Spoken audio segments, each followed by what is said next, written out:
Hello friends,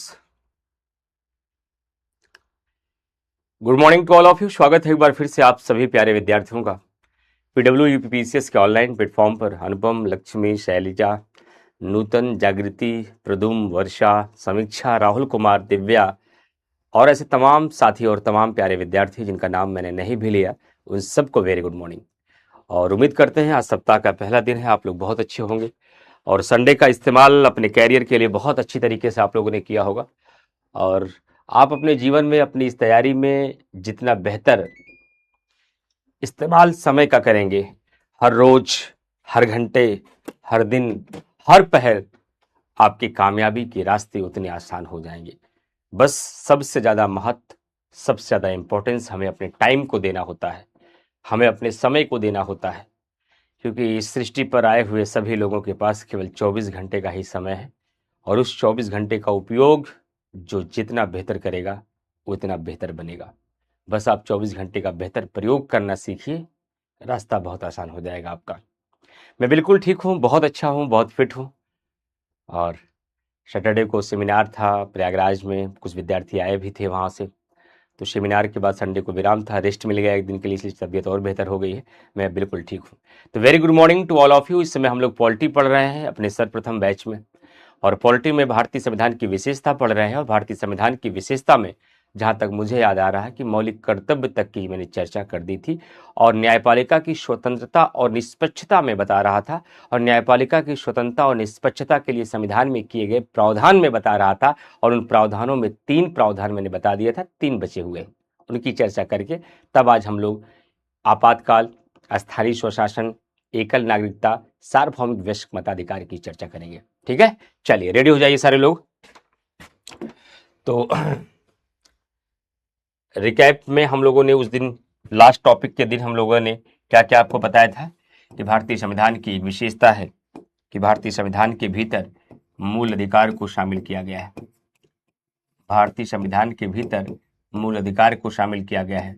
भारतीय संविधान के भीतर मूल कर्तव्य को शामिल किया गया है। ये भारतीय संविधान की विशेषता में पढ़ रहे थे, ध्यान रखिएगा। भारतीय संविधान की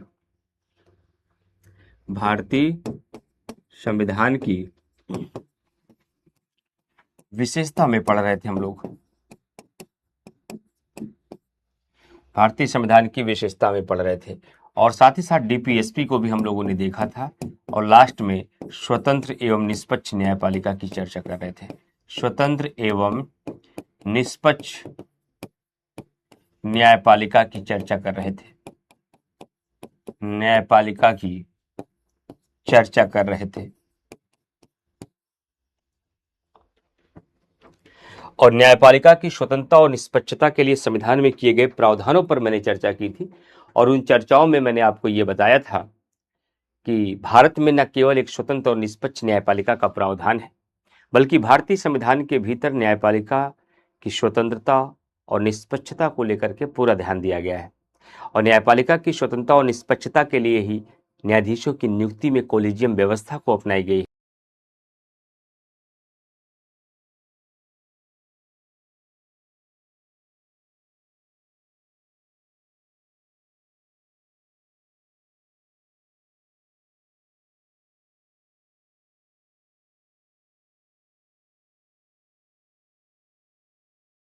न्यायपालिका स्वतंत्र होकर के, निष्पक्ष होकर के अपना कार्य कर सके,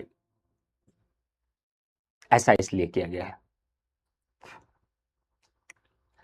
तो मैं अब बताना चाहता हूं कि इनकी स्वतंत्रता और निष्पक्षता के लिए और भी क्या प्रावधान किए। कुछ क्लास रुक रही है, एक बार जरा कमेंट करके बताइए, क्योंकि मेरा वीडियो मेरे सामने ही कुछ रुका हुआ दिखाई दे रहा है। तो आप विद्यार्थी जरा कमेंट करके बताइएगा, सोनी, अंजलि, दिव्या और मनु या सानिया, कि क्या क्लास में बफरिंग हो रही है, कुछ नेटवर्क इशू है, क्योंकि मेरे सामने की क्लास कुछ ब्रेक दिखाई दे रही है। केवल मुझे ऐसा दिखाई दे रहा है, आप लोग की क्लास सही चल रही है? जरा एक बार कमेंट करके बताइएगा, फिर मैं आगे चलता हूं।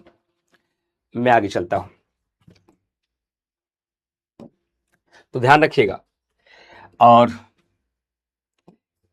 निश्चित कार्यकाल के साथ ध्यान रखिएगा, इनके लिए स्वतंत्रता और निष्पक्षता का एक प्रावधान यही है कि जो सर्वोच्च न्यायालय के न्यायाधीशों का वेतन है, यह क्या कर दिया गया है, भारत की संचित निधि पर, भारत की संचित निधि पर भारित व्यय कर दिया गया है। भारत की संचित निधि पर भारित व्यय कर दिया गया है। अब बच्चे सवाल करेंगे कि सर ये भारित व्यय का मतलब क्या होता है, चार्ज एक्सपेंडिचर का मतलब क्या होता है। देखिए, भारत के संचित निधि से, ये मैं पढ़ाऊंगा कि संचित निधि क्या होती है, कंसोलिडेटेड फंड ऑफ इंडिया क्या होता है, इसको मैं तब पढ़ाऊंगा जब मैं विधायिका पढ़ाऊंगा। आज मैं केवल आपको यह सिखा रहा हूं कि भारत की संचित निधि से जो भी पैसा खर्च किया जाता है उसके लिए सदन की अनुमति लेनी पड़ती है, लोकसभा में मतदान कराना पड़ता है। लेकिन भारत की संचित निधि से खर्चा किया जाने वाला ऐसा पैसा जिसके लिए सदन में मतदान ना हो, केवल चर्चा करके निकाल लिया जाए, उसे भारत की संचित निधि पर भारित व्यय कहते हैं। उसे चार्ज एक्सपेंडिचर कहा जाता है। और सर्वोच्च न्यायालय का न्यायाधीशों का जो वेतन भी है वह भारत की संचित निधि पर भारित व्यय है। क्यों किया गया है? ताकि इसको विधायिका के हस्तक्षेप से बचाया जा सके। अगर सर्वोच्च न्यायालय के न्यायाधीशों को मिलने वाला वेतन विधायिका यानी कि लोकसभा की अनुमति से अगर मिलती तो विधायिका कहती, माननीय सर्वोच्च न्यायालय वैसा करो जैसा हम कहते हैं, माननीय सर्वोच्च न्यायालय वैसा करो जैसा हम कहते हैं, वरना आपके घर का खर्चा भी नहीं चलेगा, क्योंकि आपको जो वेतन मिलता है वो हमारी स्वीकृति पर मिलता है। जो वेतन आपको मिलता है, थोड़ा नेटवर्क प्रॉब्लम है, थोड़ा देखिएगा, कुछ नेटवर्क इश्यू है, थोड़ा सा चेक करिएगा। जो हमको वेतन मिलता है वो हमारी स्वीकृति से मिलता है, तो कई बार क्या होता कि न्यायपालिका प्रभावित होती। इसीलिए कहा गया है कि सर्वोच्च न्यायालय को जो न्यायाधीशों को वेतन मिलेगा वो भारत की संचित निधि पर भारित व्यय होगा, जिसके लिए सदन में केवल चर्चा होगी, मतदान नहीं होगा। साथ ही साथ एक स्वतंत्रता के लिए और प्रावधान किया गया। कहा गया कि सर्वोच्च न्यायालय स्वतंत्र और निष्पक्ष होकर काम कर सके, इसके लिए सुप्रीम कोर्ट को एक अभिलेख न्यायालय घोषित किया गया है। सुप्रीम कोर्ट को एक अभिलेख न्यायालय घोषित किया गया है, जिसे हम कोर्ट ऑफ रिकॉर्ड कहते हैं, जिसे हम कोर्ट ऑफ रिकॉर्ड कहते हैं, कोर्ट ऑफ रिकॉर्ड कहते हैं। और अभिलेख न्यायालय का निम्नलिखित दो अर्थ होता है। इसका मतलब है कि सुप्रीम कोर्ट के द्वारा जो भी डिसीजन दिया जाएगा वह लिखित रूप से होगा, वह लिखित रूप से होगा और उसका अपना एक साक्ष्यात्मक मूल्य होगा, और उसका अपना एक साक्ष्यात्मक मूल्य होगा। बच्चे सवाल करते हैं कि सर साक्ष्यात्मक मूल्य का मतलब क्या होता है? साक्ष्यात्मक मूल्य का मतलब क्या होता है सर? इसका मतलब यह होता है कि सुप्रीम कोर्ट के द्वारा जो भी डिसीजन दिया जाएगा उस डिसीजन का प्रयोग उसके नीचे की अदालतों द्वारा उदाहरण के रूप में प्रयोग किया जाएगा। जैसे आप कोई पिक्चर देखते थे तो पिक्चर में आप देखते हो जब वकील बहस करता है अपने क्लाइंट को बचाने के लिए, तो वह जज से कहता है कि फला बनाम फला के मामले में सुप्रीम कोर्ट ने ही ऐसा निर्णय सुनाया था और मेरे भी क्लाइंट का मामला ऐसा है, अतः उसी सुप्रीम कोर्ट के डिसीजन के आधार पर हमारे भी क्लाइंट को छोड़ा जाए। आप लोगों के कमेंट्स नहीं आ रहे हैं, जरा एक बार कमेंट करके बताइएगा, क्लास में कोई बफरिंग तो नहीं हो रही है, कोई दिक्कत नेटवर्क इशू की तो नहीं है? क्योंकि बच्चों के कमेंट काफी देर से नहीं आ रहे, तो इसलिए मैं खुद परेशान हूं। कोई दिक्कत तो नहीं है?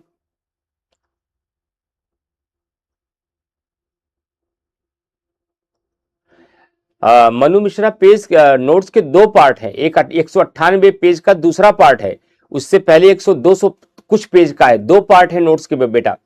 पहला नोट्स पढ़ना है जिसकी शुरुआत भारतीय संविधान के अर्थ से हुई है, भारतीय संविधान की विशेषता से हुई है।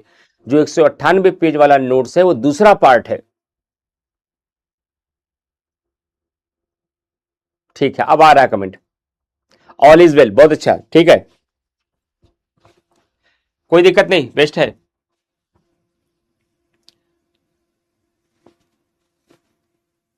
तो लिखित और साक्ष्यात्मक मूल होगा। और इसका दूसरा अर्थ क्या होता है कि सुप्रीम कोर्ट के पास ये पावर है कि सुप्रीम कोर्ट के द्वारा जो डिसीजन दिया जाएगा, सुप्रीम कोर्ट के द्वारा जो निर्णय दिया जाएगा, उस निर्णय की आलोचना नहीं होगी, उस निर्णय की आलोचना नहीं होगी, ध्यान रखिएगा। उस निर्णय की जो आलोचना है वो आलोचना नहीं होगी, ध्यान रखिएगा। अगर कोई करता है तो सुप्रीम कोर्ट को उसे दंड देने का अधिकार है। हम स्वतंत्र और निष्पक्ष होकर पढ़ाते हैं, पढ़ाने का अधिकार मिला है, तो पीडब्ल्यू हमें ये भी अधिकार दिया है कि कोई बच्चा अगर आपके पढ़ाने के अंतर्गत दिए गए निर्देशों का पालन न करे तो आप उसे ब्लॉक करा दीजिएगा। आप मैसेज लिख के दीजिएगा कि ये बच्चा क्लास में बिल्कुल नहीं पढ़ता, पूरे क्लास को डिस्टर्ब करता है, हम ऐसे बच्चे का जो एडमिशन है वो रद्द कर देंगे। ये पावर मेरे पास है। ये पावर मुझे पीडब्ल्यू ने क्यों दिया है? सिर्फ इसलिए दिया है ताकि मैं स्वतंत्र रहकर पढ़ा सकूं, ताकि मैं निष्पक्ष रह के पढ़ा सकूं, आपकी बेहतरी के लिए काम कर सकूं। उसी प्रकार से सुप्रीम कोर्ट एक स्वतंत्र और निष्पक्ष न्यायपालिका के रूप में काम कर सके, इसलिए सुप्रीम कोर्ट को एक अभिलेख न्यायालय घोषित किया गया है भारतीय संविधान के आर्टिकल 129 के तहत, ताकि उसकी स्वतंत्रता और निष्पक्षता बनी रहे। इसके अलावा एक बात मैं और बताना चाहूंगा विद्यार्थियों को, सुप्रीम कोर्ट के न्यायाधीशों के लिए कहा गया है कि इनके वकालत के बाद सुप्रीम कोर्ट का न्यायाधीश जब कभी भी सेवानिवृत्त होगा। सर सेवानिवृत्त का मतलब क्या होता है? अरे भैया रिटायर होगा, रिटायर्ड होने के बाद या ना तो सुप्रीम कोर्ट में ना तो भारत के किसी हाई कोर्ट में ये वकालत नहीं कर सकता है। भारत के किसी हाई कोर्ट में ये वकालत नहीं कर सकता। शुगर तो नहीं डाला है? नहीं, वो नीचे। सुप्रीम कोर्ट या हाई कोर्ट में वकालत नहीं कर सकता है। क्यों मना किया गया वकालत करने से? क्योंकि वह अगर वकालत करेगा तो जब न्यायाधीश बनकर वो काम करेगा तो सोचेगा कि हम किसी के पक्ष में निर्णय सुना दें, हम किसी के लिए काम कर दें, ताकि कल जब हम रिटायर्ड होने के बाद अपनी वकालत चमकाएंगे, जब हम प्रैक्टिस करेंगे तो ये सारे लोग, ये सारे संबंध, ये सारे रिलेशन हमें काम आएंगे। सभा ने कहा कि पहला पार्ट नहीं मिला है, क्या ये बात सही है?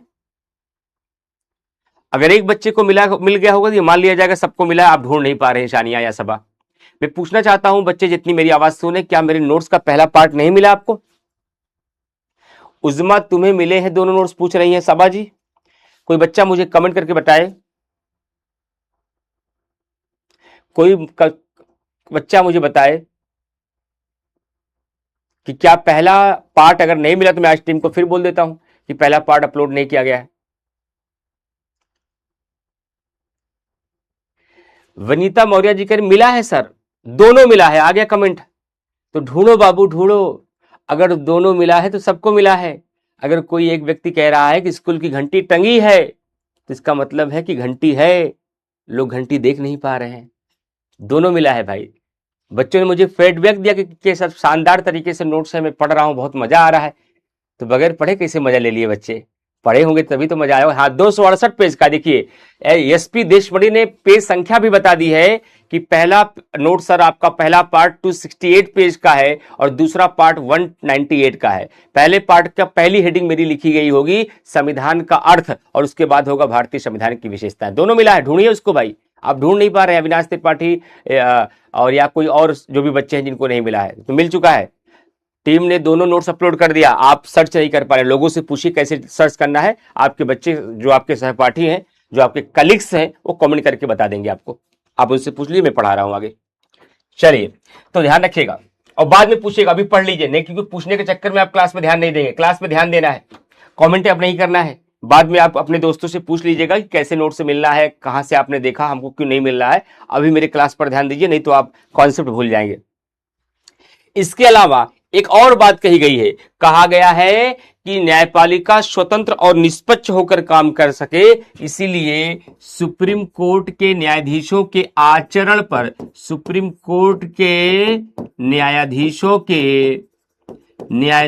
के आचरण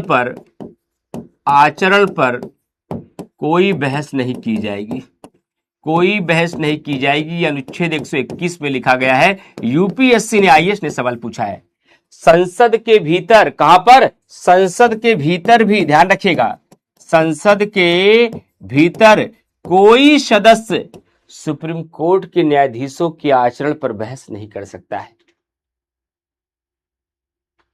यह क्यों शक्ति दी गई सुप्रीम कोर्ट को? यह क्यों प्रतिबंध इनके आचरण पर बहस करने के लिए लगाया गया? ताकि न्यायपालिका स्वतंत्र और निष्पक्ष होकर के काम कर सके।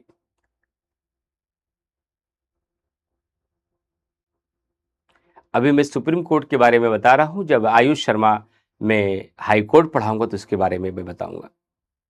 अभी तो मैंने केवल सुप्रीम कोर्ट की चर्चा, अभी तो मैं न्यायपालिका नहीं पढ़ा रहा हूं। अभी तो भारतीय संविधान की विशेषता में जो हिस्सा लिखा गया है न्यायपालिका की स्वतंत्रता और निष्पक्षता, उस न्यायपालिका की स्वतंत्रता और निष्पक्षता के लिए बात बता रहा हूं। हालांकि जानकारी के लिए बता दूं, ये स्वतंत्रता और निष्पक्षता के प्रावधान न केवल सुप्रीम कोर्ट के लिए किए गए हैं आयुष शर्मा, हाई कोर्ट के लिए भी ये प्रावधान किए गए हैं। समझ में आ गई बात है? तो अब अगर आपके मेंस में सवाल आ जाए, अगर आपके मेंस में सवाल कभी पूछ ले, न्यायपालिका की स्वतंत्रता और निष्पक्षता के लिए संविधान में किए गए महत्वपूर्ण प्रावधानों की चर्चा कीजिए, तो क्या चर्चा कर देंगे? क्या ये सारे तर्क आप देकर बता सकते हैं कि भारत में अमेरिका के संविधान से प्रेरित होकर न केवल एक स्वतंत्र और निष्पक्ष न्यायपालिका का प्रावधान किया गया है, बल्कि न्यायपालिका की स्वतंत्रता और निष्पक्षता के लिए संविधान में स्पष्ट रूप से प्रावधान भी किए गए हैं, जैसे न्यायाधीशों की नियुक्ति के लिए कोलेजियम व्यवस्था, जैसे न्यायाधीशों का निश्चित कार्यकाल, जैसे न्यायाधीशों को हटाने की जटिल प्रक्रिया, जैसे वकालत सेवानिवृत्ति होने पर वकालत पर प्रतिबंध, जैसे अभिलेख न्यायालय की शक्ति, जैसे वेतन को भारत की संचित निधि पर भारित व्यय, जैसे संसद या राज्य विधानमंडल के भीतर इनके आचरण पर बहस पर प्रतिबंध। ये सारे प्रावधान ये बताते हैं कि भारतीय संविधान के भीतर न केवल एक स्वतंत्र और निष्पक्ष न्यायपालिका का प्रावधान किया गया है, बल्कि इसके लिए संविधान में संरक्षण भी दिया गया है, जो भारत जैसे संघात्मक देश के लिए उचित है, क्योंकि संघात्मक देशों के भीतर केंद्र एवं राज्य के मत शक्तियों का बंटवारा होता है। ऐसे में कई बार ऐसी संभावनाएं होती हैं जब न्यायपालिका को इन विवादों का निपटारा कराना होता है, और ऐसे विवादों का निपटारा करने के लिए केवल एक न्यायपालिका की जरूरत नहीं, बल्कि एक स्वतंत्र और निष्पक्ष न्यायपालिका की आवश्यकता होती है। उत्तर पूरा हो गया। यह भी मैं इसको सिखा रहा हूं, आपको बता रहा हूं। क्या ये काम बहुत मुश्किल है? एक विवेकशील बंदा, एक आप जैसा गंभीर बच्चा इसको समझ के लिख नहीं सकता है? रॉकेट साइंस है सर, कर सकते हैं सर, हम सब लिख सकते, बस कोई एक अच्छा बताने वाला आदमी हो, कोई अच्छे से सिखाने वाला आदमी हो, कोई मुझे हर पॉइंट बता दे, हर तरीका बता दे, हर कारण बता दे, हर मुद्दा समझा दे, मैं कर सकता हूं, लेकिन किताबों के सहारे तो नहीं कर सकता। हाँ, ये अंतर मानेंगे, लेकिन अगर आप ये कहें कि कर नहीं सकता, तो फिर ये नहीं मानूंगा मैं। हो सकता है, बस आपको सही मार्गदर्शन की जरूरत है, सही स्ट्रेटजी की जरूरत है, सही तरीके की जरूरत है, बस बाकी सब कर लेंगे आप। ठीक है, तो ये हिस्सा भी हमारा पूरा हो गया। अब मैं बताऊंगा कि भारतीय संविधान की विशेषता में 3 विशेषता, कि भारत में आपातकाल है, स्थानीय स्वशासन है और एकल नागरिकता। ये 3 विशेषता एक साथ बताऊंगा। भारतीय संविधान की विशेषताओं में, भारतीय संविधान की विशेषताओं में एक विशेषता ये भी है कि भारत में क्या है, आपातकालीन व्यवस्था है, इमरजेंसी, आपातकालीन व्यवस्था है। भारत में क्या है, स्थानीय स्वशासन है, स्थानीय स्वशासन है। भारतीय संविधान में क्या है, एकल नागरिकता का प्रावधान है, एकल नागरिकता का प्रावधान है। भारत में क्या है, सार्वभौमिक वयस्क मताधिकार है, सार्वभौमिक वयस्क मताधिकार है, सार्वभौमिक वयस्क मताधिकार है। ये सारी चीजें भारत में है, ये भारतीय संविधान की विशेषताएं भी मानी जाती हैं। क्यों आया, कैसे आया, उद्देश्य बताते हैं। आज आपातकाल नहीं पढ़ाएंगे, आज स्थानीय स्वशासन नहीं पढ़ाएंगे, आज हम नागरिकता नहीं पढ़ाएंगे, लेकिन ये भारतीय संविधान में की एक विशेषता मानी जाती है। और ये विशेषता क्यों मानी जाती है, इसकी एंट्री क्यों हुई, इसका उद्देश्य क्या था, मैं आज ये बताने की कोशिश कर रहा हूं आपको। आज मैं ये बताने की कोशिश कर रहा हूं। तो अब मैं आपको बताना चाहता हूं कि आपातकालीन व्यवस्था क्यों शामिल किया गया, इमरजेंसी क्यों शामिल किया गया। क्या, जबकि आपातकालीन व्यवस्था ये एकात्मक व्यवस्था का लक्षण है। ये किसका लक्षण है, ये एकात्मक व्यवस्था का लक्षण है, ये यूनिटरी सिस्टम का लक्षण है, ये यूनिटरी सिस्टम का लक्षण है। जबकि भारत क्या है, भारत एक संघात्मक देश है, भारत एक संघात्मक देश है। India is a federal country. If India is a federal country, why Constitution Assembly will adopt the unitary features? जब भारत एक संघात्मक देश है तो संविधान निर्माताओं ने इस एकात्मक लक्षण को क्यों शामिल कर लिया? आपातकाल की क्या जरूरत थी? जब भारत एक संघात्मक देश था, और आपातकाल एकात्मक व्यवस्था का लक्षण है, तो भारतीय संविधान निर्माता इसको क्यों शामिल कर लिए? क्योंकि भारतीय संविधान निर्माता ये चाहते थे कि भारत में एक मजबूत केंद्र की स्थापना हो, एक मजबूत केंद्र की स्थापना हो, एक मजबूत केंद्र की स्थापना हो। क्यों एक मजबूत केंद्र की स्थापना क्यों करना चाहते थे? वाई का उत्तर मुझे जानना है सर, क्योंकि मुझे मेंस लिखना है। हमें यह जानना है कि भारतीय संविधान निर्माता एक सशक्त केंद्र चाहते थे, एक मजबूत केंद्र के साथ संघात्मक व्यवस्था चाहते थे, लेकिन मुझे यह नहीं समझ में आ रहा है एक मजबूत केंद्र चाहते क्यों थे? ताकि किसी आपात स्थिति में, किसी आपात स्थिति में, आपात स्थिति का मतलब क्या होता है? अरे जैसे युद्ध की स्थिति में, जैसे दंगे की स्थिति में, जैसे कानून व्यवस्था के भंग होने की स्थिति में राज्य को, देश को किसी भी अलगाव से, किसी भी विखंडन से बचाया जा सके। क्या किया जा सके? किसी भी विखंडन से बचाया जा सके, ताकि देश की एकता और अखंडता सुनिश्चित रहे, ताकि देश की एकता और अखंडता सुनिश्चित रहे, देश की एकता और अखंडता क्या रहे? सुनिश्चित रहे। फिर भारत का कोई विभाजन ना हो, फिर कोई नया पाकिस्तान ना बने, फिर कोई पूर्वी पाकिस्तान ना बने, फिर कोई पश्चिमी पाकिस्तान ना बने, फिर कोई बांग्लादेश ना बनने पाए। इस भारत को एक धागे में बांध के रखा जा सके, इसके लिए जरूरी है एक मजबूत केंद्र की स्थापना हो सके, जो ताकि किसी भी इमरजेंसी में, किसी भी लड़ाई में, किसी भी झगड़े में, किसी भी दंगे में अपना शासन चलाकर राज्य पर नियंत्रण स्थापित करे। यानी कि किसी भी इमरजेंसी के समय बगैर संविधान में संशोधन किए, बगैर संविधान में संशोधन किए, बात को समझते चलिएगा, बगैर संविधान में संशोधन किए पूरे भारत देश का संघात्मक ढांचा, पूरे भारत देश का संघात्मक ढांचा अपने आप एकात्मक ढांचे में बदल सके, एकात्मक ढांचे में बदल सके, एकात्मक ढांचे में बदल सके, और राज्य की सारी शक्तियां केंद्र के पास आ सके, और केंद्र पूरे भारत पर नियंत्रण स्थापित कर सके, ताकि भविष्य में किसी भी विभाजन की स्थिति को टाला जा सके, ताकि भविष्य में किसी भी विभाजन की स्थिति को, अलगाव की स्थिति को, क्षेत्रवाद की स्थिति को टाला जा सके और एक मजबूत देश की स्थापना की जा सके। इसलिए भारतीय संविधान निर्माताओं ने कहा कि चलो लिखो भैया भाग 18, और इसमें लिखो अनुच्छेद 352 से लेकर के 360 तक, और इसके माध्यम से भारत के राष्ट्रपति को 3 आपातकालीन शक्तियां दीजिए, भारत के राष्ट्रपति को 3 इमरजेंसी पावर दीजिए। कौन कौन सी पावर? राष्ट्रीय आपात की पावर, राष्ट्रपति शासन की पावर, वित्तीय आपात की पावर। इस प्रकार से भारतीय संविधान निर्माताओं ने भारत को एक संघात्मक देश के रूप में गढ़ते हुए भी, भारतीय संविधान निर्माताओं ने भारत को एक संघात्मक देश के रूप में गढ़ते हुए भी आपातकालीन व्यवस्था को शामिल कर लिया, जबकि यही आपातकालीन व्यवस्था भारत के संघात्मक व्यवस्था पर दाग लगाते हैं, भारत की संघात्मक व्यवस्था पर चोट करते हैं, भारत की संघात्मक व्यवस्था का उल्लंघन करते हैं, भारत के संघात्मक ढांचे को कमजोर करते हैं। इसीलिए केसी वीर जी कहते हैं भारत एक अर्धसंघी देश है। इसलिए आइवर जेनिंग्स जी कहते हैं भारत एक एकात्मक देश है। ग्रीनविल आइंस्टीन कहते हैं भारत सहकारी संघवाद है। और ये सारे दाग लगने के बावजूद भी भारतीय संविधान निर्माता क्या कहते हैं? ये दाग अच्छे हैं, ये दाग अच्छे हैं हमारे देश के लिए, ऐसे दाग को हम बार बार लगाना चाहेंगे।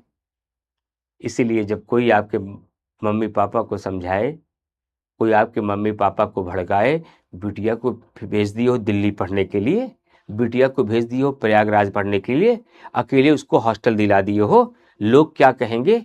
समाज कितना खराब हो गया है, जमाना कितना बुरा हो चुका है, लोग कितने आरोप लगाएंगे कि आपके परिवार में दाग नहीं लगेगा। तब बोलना कि मम्मी उन लोगों को बताना ये दाग अच्छे हैं, ऐसे दाग हम लगाएंगे, लेकिन मेरी बिटिया जिस दिन शक्ति दुबे बनकर वापस लौटेगी ना, सारे दाग धुल जाएंगे। इसका मतलब है हमें अपने ऊपर दाग लगाने से बचना चाहिए, लेकिन ऐसे दाग से कभी परहेज नहीं करना चाहिए जो दाग हमारी जिंदगी को रोशन कर दे, जो दाग हमारे करियर के लिए, हमारे समाज के लिए, हमारे देश के लिए बेहतर हो। ऐसे दाग हमें बार बार लगाने चाहिए। समझ में आ रही बात? इसलिए भारतीय संविधान निर्माताओं ने संघात्मक देश होते हुए भी आपातकालीन व्यवस्था को संविधान में शामिल कर लिया, जो कि एक एकात्मक व्यवस्था का लक्षण था। ये संघात्मक व्यवस्था का लक्षण नहीं था।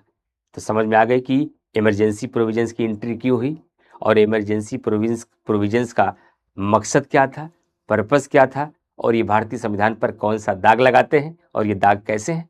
Everything is clear to everybody? फिर मैं आगे चलता हूं।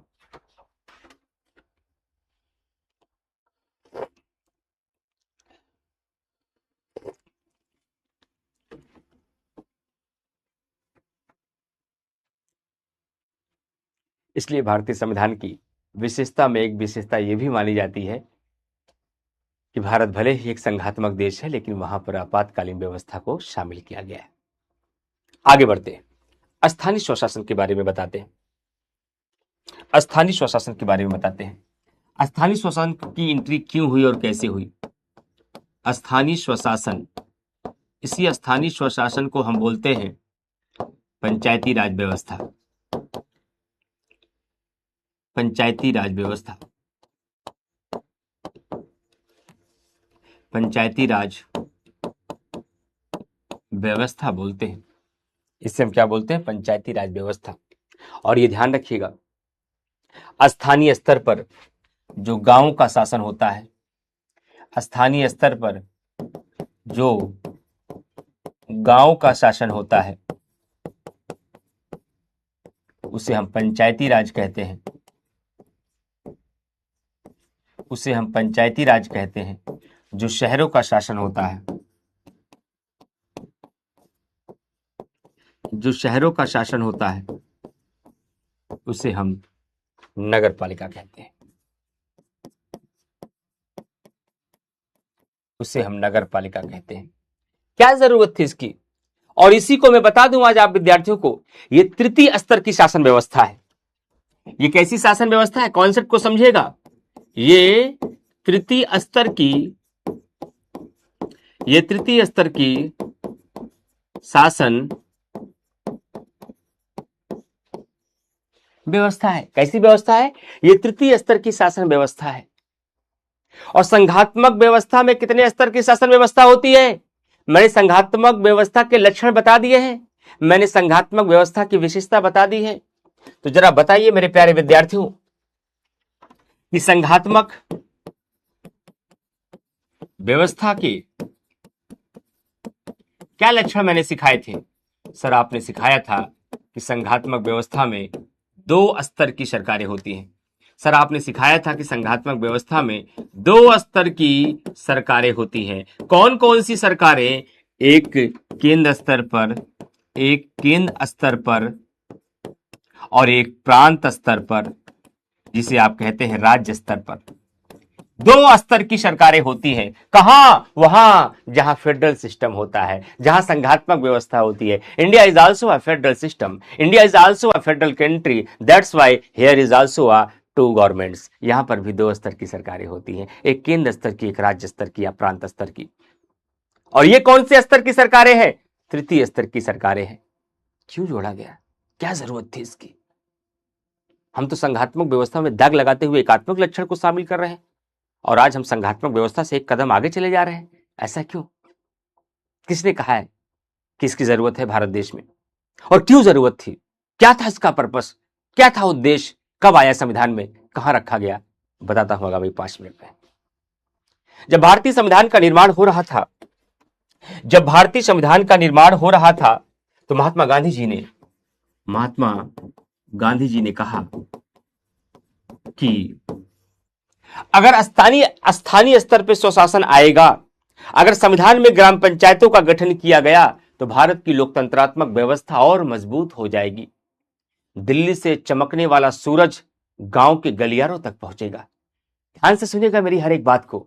दिल्ली से चमकने वाला सूरज घर के और गांव के गलियारों तक ही नहीं, बल्कि हमारे गांव के झोपड़पट्टियों के आंगन तक पहुंचेगा। उसकी रोशनी हमारे घर के आंगन तक किरणें में पहुंचेगी। और अगर स्थानीय स्वशासन को नहीं शामिल किया गया, अगर पंचायती राज व्यवस्था नहीं लाई गई, तो दिल्ली से जलने वाली ये बत्ती, दिल्ली से उगने वाला ये सूरज अपनी रोशनी से सबको रोशन नहीं कर पाएगा। अब आप कहेंगे कैसे? मैं समझाता हूं कैसे। मान लो ये पूरा देश है, मान लो भारत का देश, ऐसा नहीं, मैं वर्गाकार देश बता रहा हूं। एक सरकार यहां दिल्ली में बना दी गई, इसकी रोशनी कहां तक जाएगी? समझिए, संविधान को समझना है बाबू। इसकी रोशनी जब फैलेगी तो आसपास तो उजाला फैला ही देगी, बिल्कुल, इसमें कोई दो राय नहीं है। लेकिन अगर केवल एक स्तर की सरकारें होती, ये सारा क्षेत्र अंधियारे में रह जाता। दिल्ली के आसपास उसकी रोशनी तो फैलती, उसकी किरणें तो पहुंचती, लेकिन राज्य स्तरों पर उसका प्रकाश नहीं पहुंच पाता है। इसीलिए संघात्मक व्यवस्था के अंतर्गत क्या किया गया? 2 स्तर की सरकारें की गई, और इसलिए पूरे भारत को भौगोलिक क्षेत्रों में अलग अलग बांटा गया है, जिसे आप प्रांत कहते हैं, जिसे आप प्रांत कहते हैं। और कहा गया कि प्रत्येक प्रांत में भी एक सूरज उगेगा, और प्रत्येक प्रांत में भी क्या किया गया है? एक एक सूरज उगा दिया गया है। यही है राज्य स्तर की सरकारें, योगी जी की सरकार, नीतीश बाबू की सरकार, मोहन यादव की सरकार, और आपकी रेखा गुप्ता की सरकार, अलग अलग सरकारें बना दी। अब एक बत्ती यहां भी जला दी जाएगी, लेकिन इस बत्ती को जलाएंगे तो इसकी रोशनी यहां तक पहुंचेगी। समझिएगा मैं आपको कहां लेकर जाना चाहता हूं, बहुत ध्यान से चीजों को समझिएगा। अभी 10 मिनट बाद आपको समझ में आएगा ये कैसा कॉन्सेप्ट मैंने आपको समझाया है। और इसकी भी रोशनी अपने चारों तरफ फैल रही है, और धीरे धीरे प्रकाश भारत के हर राज्य, हर क्षेत्र में फैलता जा रहा है। लेकिन इतना काम पर्याप्त नहीं होगा, इतना काम पर्याप्त नहीं होगा, क्योंकि इतना कर देने के बाद भी क्या इस पूरे ब्रैकेट के अंदर, इस पूरे भारत देश के अंदर कोई ऐसा स्थान दिखाई दे रहा है, कोई ऐसा स्थान दिखाई दे रहा है जहां अभी भी प्रकाश नहीं पहुंचा? दिल्ली के आसपास प्रकाश पहुंच गया, भारत के अलग भौगोलिक क्षेत्रों में प्रकाश पहुंच गया, लेकिन अभी भी भारत का एक बहुत बड़ा क्षेत्र ऐसा है जिसे हम ग्रामीण परिवेश कहते हैं, जिसे हम स्थानीय स्तर कहते हैं, जिसे हम ग्रामीण अंचल कहते हैं, जिसे हम ग्राम या नगर निगम कहते हैं। वहां प्रकाश अभी भी नहीं जा रहा है। और लोकतंत्र का सही मतलब यह है जहां समता मूलक वितरण हो, जहां अंतिम शक्ति जनता में निहित हो, जहां संसाधनों का बंटवारा इस प्रकार से किया जाए कि पंक्ति में खड़ा हुआ अंतिम व्यक्ति भी उससे वंचित न रह जाए।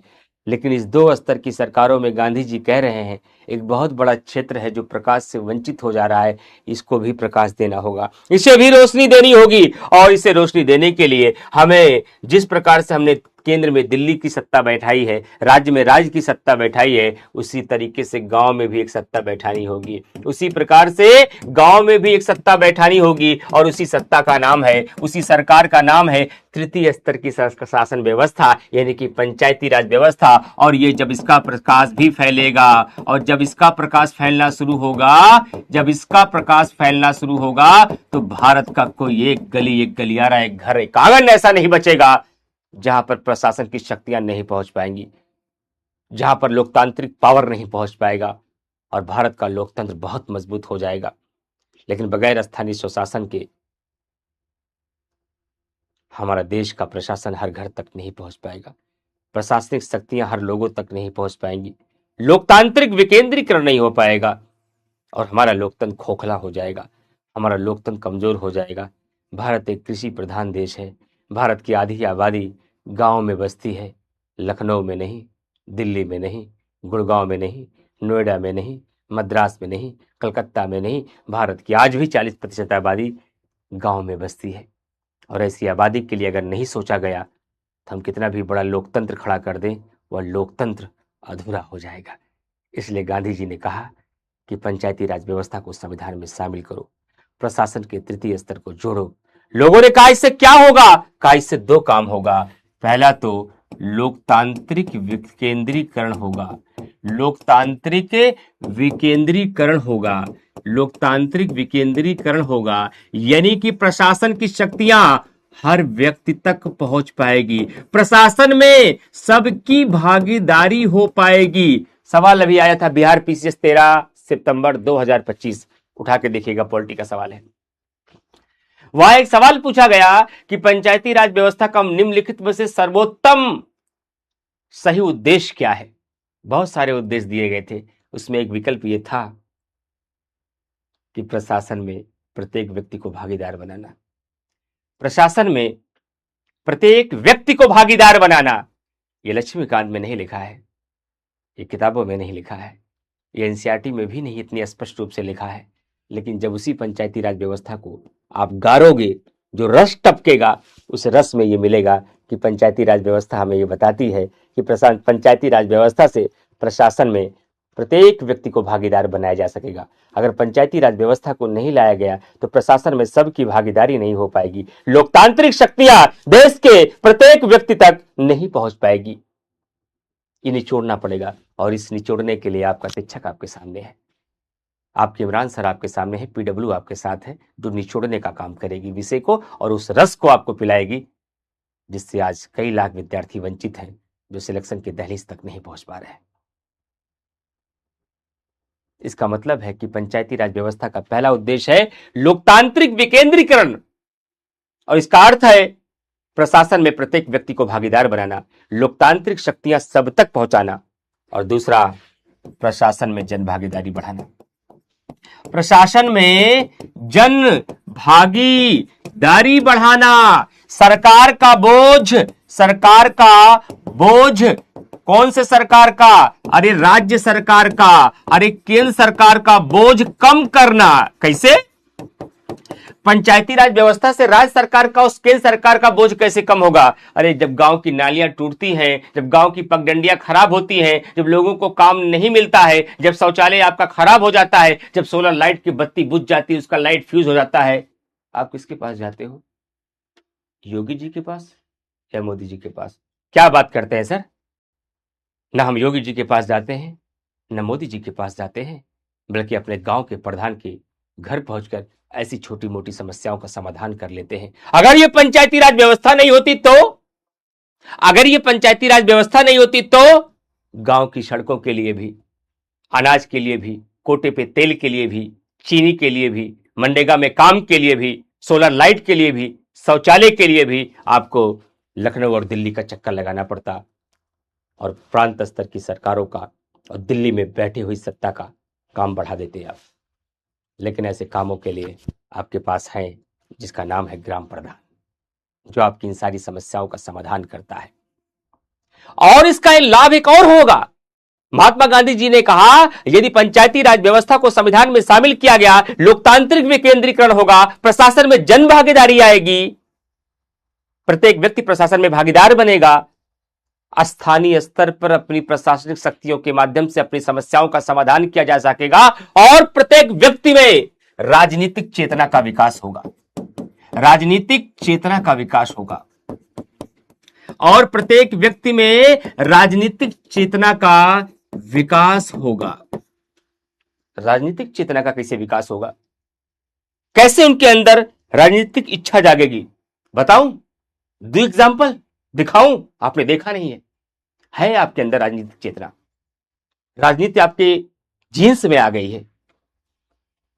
जब आप दिवाली की छुट्टी के बाद अपने गांव को वापस लौटते हो और अपने बाजार में उतरते हो, तो देखना कभी सर उठा के ऊपर अपने बाजार पर, वहां लिखा रहता है मोहन यादव, गुड्डू सिंह, देवेंद्र मिश्रा और सलमान खान की तरफ से रक्षाबंधन, 26 जनवरी, 15 अगस्त और मकर संक्रांति की ढेर सारी शुभकामनाएं। ऐसी शुभकामनाएं देखी है कि नहीं? गांव का 16-16 साल का बच्चा अपनी फोटो लगाकर अपने देशवासियों को स्वतंत्रता दिवस, गणतंत्र दिवस, मकर संक्रांति, रक्षाबंधन की बधाई दे रहा है, और नीचे लिख रहा है आपका छोटा भाई समाज सेवी सोनू यादव, मोहन सिंह, विपिन पाल, सलमान खान, इमरान खान, तमाम ऐसे नाम आपके सामने आते हैं, छोटे छोटे लोग। शहरों में ऐसे नाम देखे आपने? कितने लोग बधाई देते हैं? आपने कभी दिया? आपने तो बीए कर लिए हैं, एमए कर लिए हैं, सिविल सेवा की तैयारी की, कितनी बार बधाई दी देशवासियों को? नहीं दिया। अभी आपके अंदर राजनीतिक चेतना का सही से विकास नहीं हुआ है। लेकिन गांव का वो आदमी जो हाई स्कूल पास भी नहीं है, वो लोगों को बधाइयां दे रहा है, राजनीतिक चेतना का विकास हो रहा है। क्यों? वो बताना चाहता है कि प्रधानी का चुनाव में अगली बार लड़ना चाहता हूं। उसके अंदर राजनीतिक चेतना का संचार हो रहा है, उसके अंदर लोकतांत्रिक शक्तियां पहुंच रही हैं, वो प्रशासन में जन भागीदार बन रहा है। और जब प्रधानी का चुनाव आता है साहब, तो कुएं पर बैठकर, बागों में बैठकर, द्वार पर बैठकर जो राजनीति होती है, ऐसी राजनीति हमें लोकसभा के चुनाव में भी देखने को नहीं मिलती है। ऐसी राजनीति हमें विधानसभा के चुनाव में भी देखने की नहीं मिलती है। वही गांव का प्रधान जब प्रधान बनता है, तब उसे लगता है कि मैं एक जनसंख्या का रिप्रेजेंटेशन करता हूं, और उसकी महत्वाकांक्षा इस कदर बढ़ती है, कुछ दिन बाद वो ब्लॉक प्रमुख बनता है, कुछ दिन बाद वो विधायक बनता है, और एक दिन देश की सबसे बड़ी पंचायत लोकसभा में बैठ जाता है। और इस राजनीतिक चेतना का संचार उसके गांव के उन गलियारों से हुआ है, न कि दिल्ली के बैठे हुए सत्ता के केंद्रों से हुआ है। किसकी देन है?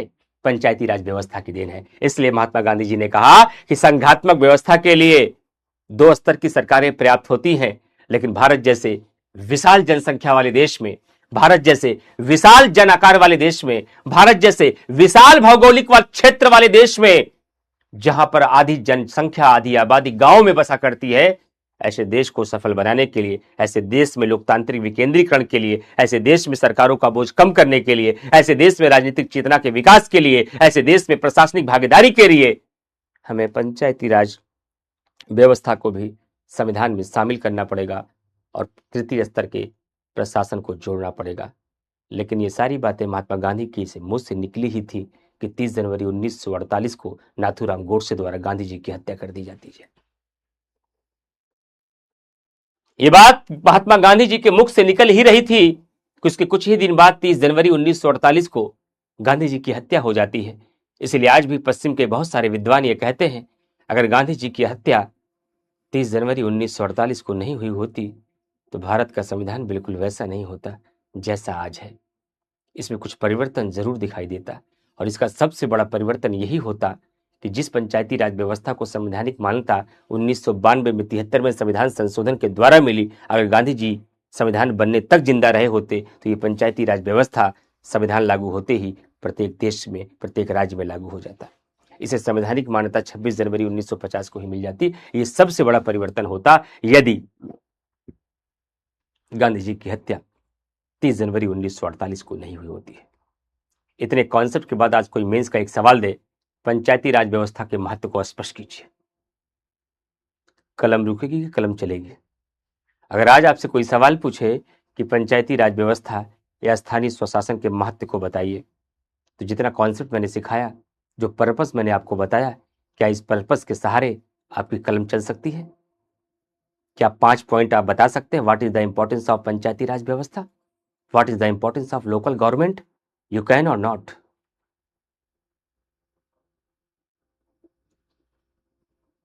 ये मेरा विषय नहीं है, उर्मिला कुशवाहा इतिहास के शिक्षक आपको बताएंगे।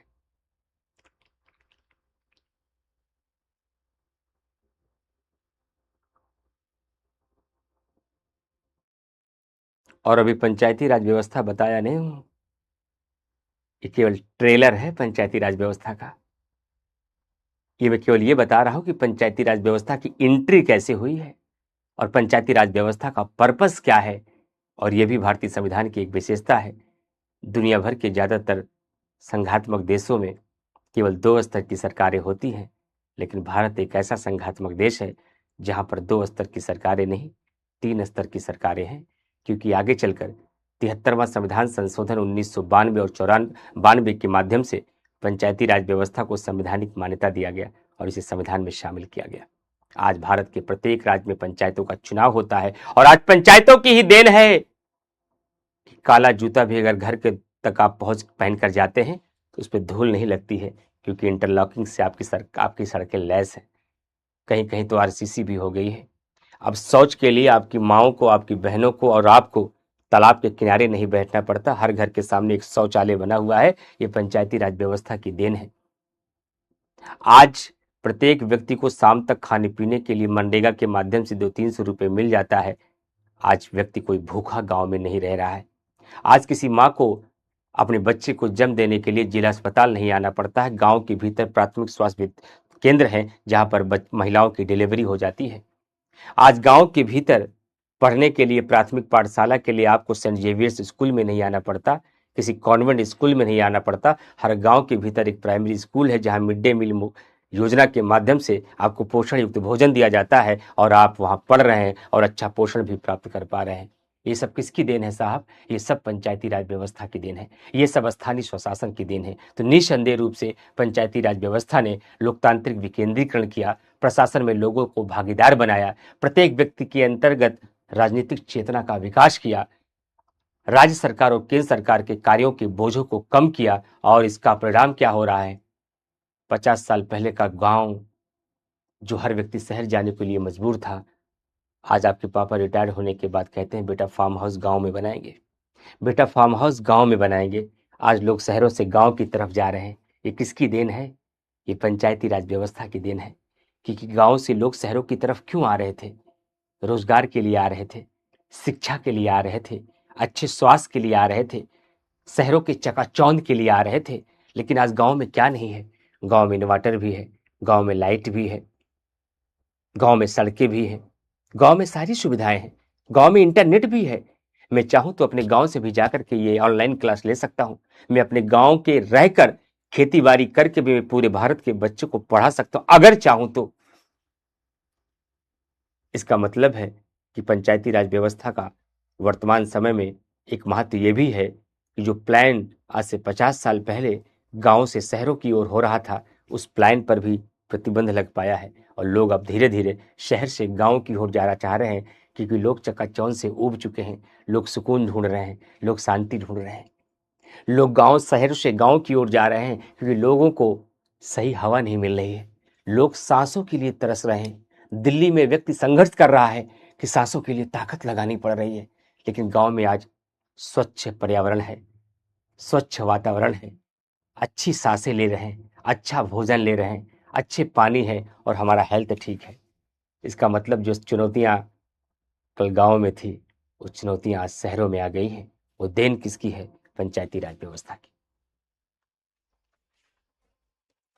ये भारतीयों की ही देन है। सब कुछ लिए नहीं गए आयुष शर्मा।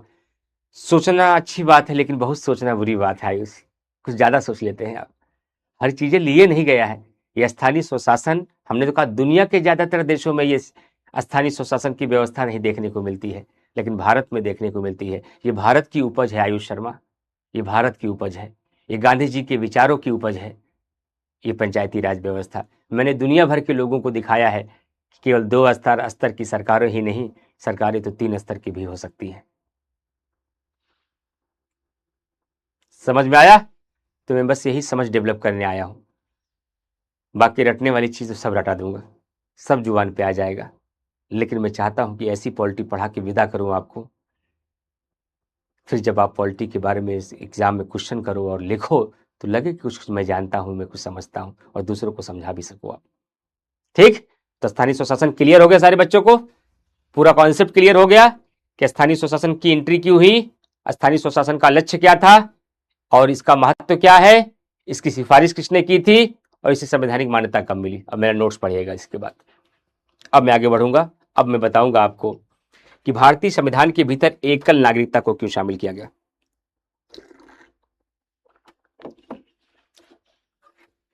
भारतीय संविधान के भीतर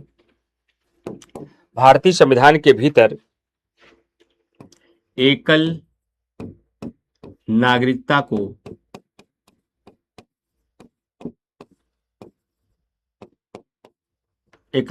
को शामिल किया गया है।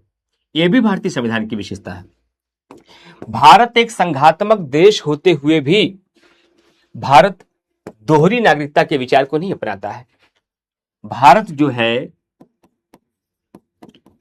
दोहरी नागरिकता के विचार को नहीं अपनाता है, बल्कि भारत एकल नागरिकता के विचार को अपनाता है।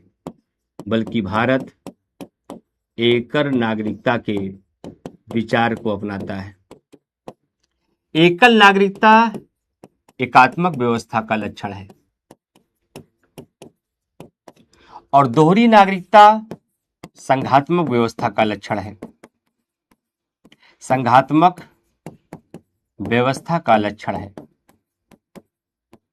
और भारत एक संघात्मक देश है और भारत एक संघात्मक देश है।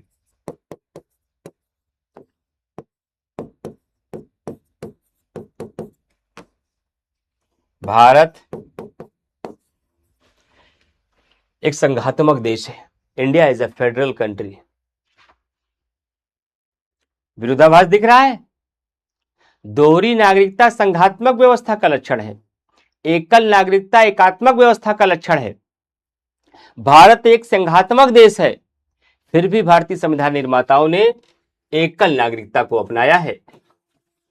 और आयुष शर्मा ये विचार ब्रिटेन से लिया गया है और ब्रिटेन भी एक एकात्मक व्यवस्था वाला देश है, एक एकात्मक व्यवस्था वाला देश है।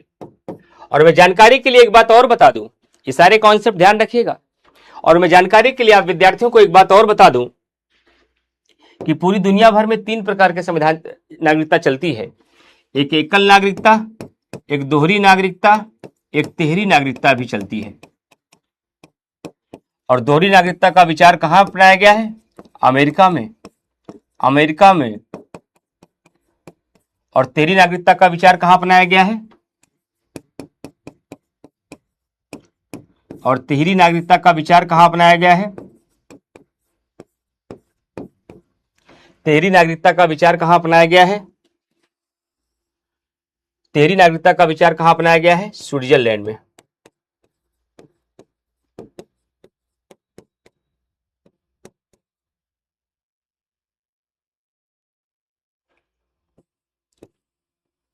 स्विट्जरलैंड में अपनाया गया है। और जब भारतीय संविधान का निर्माण हो रहा था, बता दूंगा संस्कृति तिवारी, जब 10 मिनट बचेगा तो आज मैं शॉर्ट नोट्स बनाने का तरीका बता दूंगा। और जब भारतीय संविधान का निर्माण हो रहा था,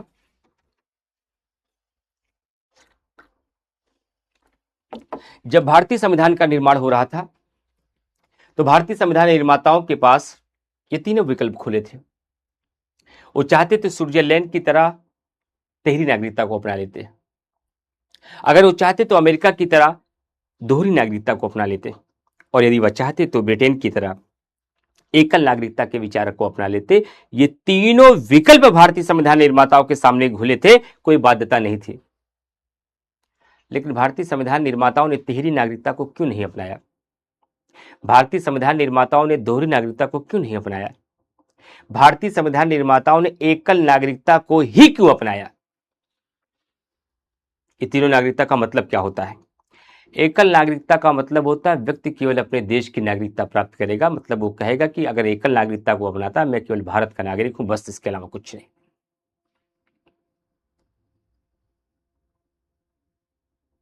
दोहरी नागरिकता के अंतर्गत व्यक्ति पहले अपने देश की नागरिकता प्राप्त करता है, उसके बाद अपने प्रांत की नागरिकता प्राप्त करता है। यानी कि वो पहले भारत की नागरिकता प्राप्त करेगा, उसके बाद उत्तर प्रदेश की भी नागरिकता प्राप्त करेगा।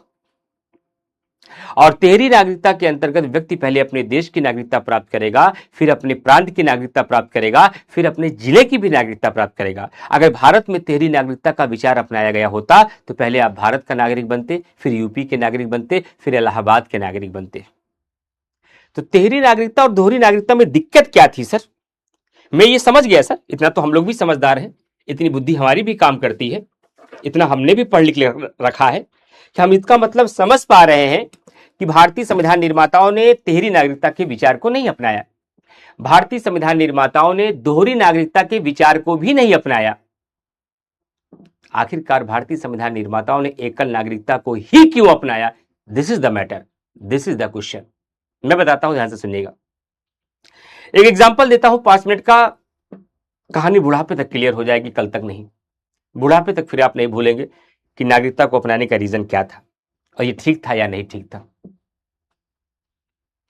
एग्जाम्पल ध्यान से सुनिएगा, मैं हर बैच के विद्यार्थियों को देता हूं कि मेरा मानना है जो संविधान की कठिन चीजें हैं, जो मुश्किल चीजें हैं, वो बच्चा व्यवहारिक उदाहरणों के साथ बहुत बेहतर तरीके से समझ पाता है।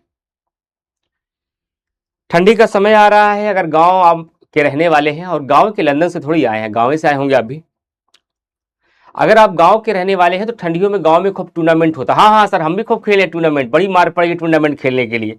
टूर्नामेंट मतलब क्रिकेट का मैच। मान लीजिए आपका गांव का नाम है लाखीपुर और एक और गांव है, उसका नाम है मान लीजिए सैफाबाद। लाखीपुर का मैच सैफाबाद से करा दिया जाता है। तो जब मैच होता है तो केवल आप खेलने जाते हैं या आपके गांव के लोग भी आपका उत्साहवर्धन के लिए जाते हैं? नहीं सर, हम लोग जहां टूर्नामेंट खेलने जाते थे, हमारे गांव के 150 लोग हमारा समर्थन करने आते थे, हमारे नाम का नारा लगाते थे, हमारा मनोबल बढ़ाते थे। तो जब आप मैच खेलने जाएंगे, अगर आपका गांव का नाम है लाखीपुर, तो लाखीपुर वाले किसका नाम लेंगे? लाखीपुर जिंदाबाद, लाखीपुर जिंदाबाद, लाखीपुर संघर्ष करो हम तुम्हारे साथ हैं, लाखीपुर संघर्ष करो हम तुम्हारे साथ हैं। सैफाबाद वाले, सैफाबाद जिंदाबाद, सैफाबाद जिंदाबाद, सैफाबाद संघर्ष करो हम तुम्हारे साथ हैं। यानी कि पूरा तहसील कितने गुटों में बढ़ गया है? 2 गुटों में। लाखीपुर वाले एक तरफ हो गए हैं और सैफाबाद वाले एक तरफ हो गए हैं। मान लीजिए ये दोनों गांव पट्टी तहसील में आते थे और आगे विधायक जी ने एक बड़ा टूर्नामेंट कराया और उस टूर्नामेंट में पट्टी तहसील का मैच कुंडा तहसील से करा दिया गया। अब मैच जब होगा तो पट्टी तहसील में जितने गांव आते हैं सब क्या नारा लगाएंगे? सैफाबाद का, लाखीपुर का या पट्टी का? पट्टी जिंदाबाद, पट्टी जिंदाबाद, पट्टी संघर्ष करो हम तुम्हारे साथ हैं। और उसी के अंदर दोनों गांव आते हैं, सैफाबाद भी और लाखीपुर भी। वही सैफाबाद और लाखीपुर जो दोनों एक दूसरे की जान लेने पर तुले थे, आज एक ही झंडा लिए हैं, पट्टी जिंदाबाद, पट्टी जिंदाबाद, पट्टी जिंदाबाद। लेकिन एक दिन बाद लखनऊ इकाना स्टेडियम में उत्तर प्रदेश प्रीमियर लीग हो रहा था। आईपीएल से नीचे है ये, उत्तर प्रदेश प्रीमियर लीग हो रहा था और उस उत्तर प्रदेश प्रीमियर लीग में इलाहाबाद की एक नई टीम बनी और इलाहाबाद का मैच गोरखपुर से हो रहा था। मान लीजिए प्रतापगढ़ का मैच टीम आ गई, प्रतापगढ़ की टीम का मैच इलाहाबाद की टीम से हो रहा है यूपीपीएल में।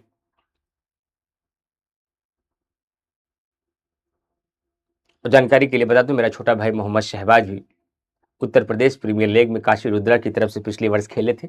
इस बार उनका चयन नहीं हो पाया था, लेकिन अपनी संघर्ष कर रहे हैं, अपने जीवन की लड़ाई वो लड़ रहे हैं, मेहनत कर रहे हैं। आप लोगों का प्यार और आशीर्वाद और दुआएं रही सब कुछ छोटे भाई के लिए, तो एक दिन वो देश के लिए खेलेगा।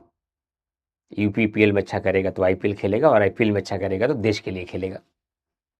तो मैं उसके बारे में बहुत अच्छे से जानता भी हूँ यूपीपीएल क्या है। लेकिन जब इलाहाबाद और प्रतापगढ़ का मैच होगा, वही कुंडा के लोग, वही पट्टी के लोग अब कुंडा का नारा नहीं लगाएंगे, वो पट्टी का नारा नहीं लगाएंगे, वो कहेंगे प्रतापगढ़ जिंदाबाद, प्रतापगढ़ जिंदाबाद। ना 100 पढ़ा ना एक प्रतापगढ़, अगर पढ़ा तो दैवों से बड़ा।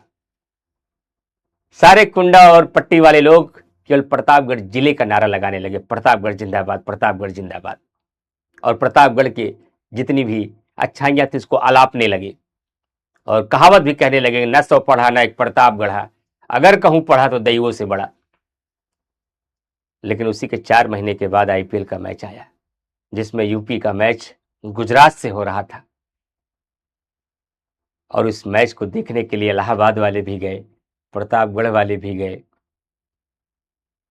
अब प्रतापगढ़ वाले अपना नारा लगाएंगे या इलाहाबाद वाले अपना नारा लगाएंगे या दोनों मिलकर एक नारा लगाएंगे? नहीं सर, अब तो दोनों मिलकर एक नारा लगाएंगे। सब बोलेंगे यूपी जिंदाबाद, यूपी जिंदाबाद, एक यूपी सब पे भारी, एक यूपी सब पे भारी। अब यूपी का नारा लगेगा। धीरे धीरे व्यापकता आती चली आ रही थी। अभी सैफाबाद और लाखीपुर संघर्ष कर रहे थे, फिर कुंडा और पट्टी संघर्ष कर रहे थे, फिर इलाहाबाद और प्रतापगढ़ लड़े जा रहे थे और अभी पूरा प्रदेश 19 करोड़ की आबादी एक साथ एक झंडा लेकर आ गया है इकाना स्टेडियम में। लेकिन गुजरात का नरेंद्र मोदी स्टेडियम, जो भारत का सबसे बड़ा स्टेडियम, मैच इंडिया और पाकिस्तान का फाइनल 2007 का एग्जाम्पल बता रहा हूं, फिलहाल फाइनल कहीं और हुआ था। उधर पाकिस्तान की टीम ने टॉस जीता और बैटिंग करने आई, इधर भारत का जसप्रीत बुमराह गेंद लेकर दौड़ा है अपने रनअप पर। अब यूपी वाला, बिहार वाला, एमपी वाला, राजस्थान वाला, गुजरात वाला, पश्चिम बंगाल वाला, उड़ीसा वाला, तेलंगाना वाला, लक्षद्वीप वाला किसके वाले से बोलेगा? उसके हाथ में किसका झंडा होगा? यूपी का कि इलाहाबाद का, पट्टी का कि लाखीपुर का, पूरे 140 करोड़ की आबादी में केवल एक झंडा होगा जिसका नाम होगा तिरंगा। और अब गाना बजेगा हिंदुस्तान जिंदाबाद, हिंदुस्तान जिंदाबाद, वंदे मातरम, वंदे मातरम, हिंदुस्तान जिंदाबाद। और सबके दिलों में, सबके रगों में, सबके मांसपेशियों में केवल एक रक्त बहेगा और रक्त होगा हिंदुस्तान का रक्त। ये किससे संभव हो पाया? गांव से, तहसील से, जिले से, राज्य से कि देश से? ये देश की भावना से संभव हो पाया। हम आपस में कितना भी लड़े, हम आपस में कितना भी बैर रखें, लेकिन जब बात तिरंगे की शान की आएगी तो पूरा भारत एक साथ, एक मुट्ठी में मुट्ठी मिलाकर खड़ा हो जाएगा, जिससे कि राष्ट्र की भावना का विकास होगा, जिससे हमारे देश की एकता और अखंडता मजबूत होगी। अगर भारतीय संविधान निर्माता स्विट्जरलैंड की भांति तिहरी नागरिकता को अपनाते तो भारत में क्षेत्रवाद नहीं, जिलावाद आ जाता। हमको केवल अपने प्रतापगढ़ से मतलब होता, आपको कब केवल इलाहाबाद से, उनको केवल गोरखपुर से। यूपी कहां जा रहा किसी को मतलब नहीं होता, भारत के साथ क्या हो रहा किसी से मतलब नहीं होता। हमारी सारी आस्था और हमारा सारा निष्ठा और हमारा सारा प्यार केवल इलाहाबाद और प्रतापगढ़ में सिमट जाता।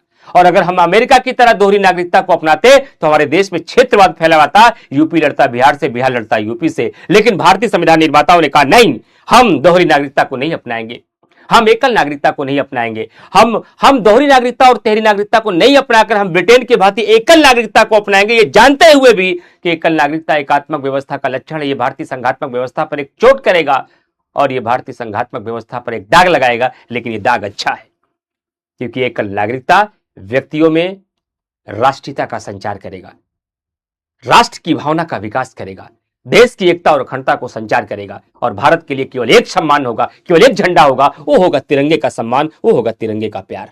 और यही भारत देश चाहता है, ताकि भविष्य में किसी भी विभाजन की पुनरावृत्ति से बचा जा सके और भारत में फिर कोई नया पाकिस्तान न बने।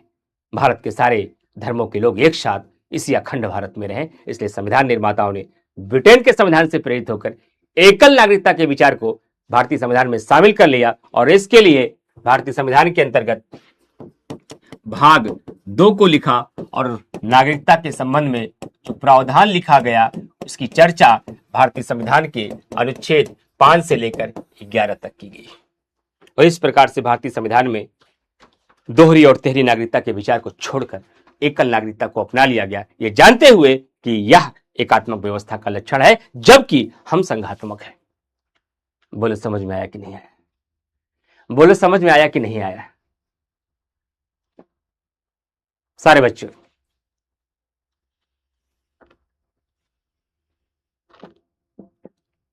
सबका कॉन्सेप्ट क्लियर हो गया? रीजन क्या था इसे लिखने का?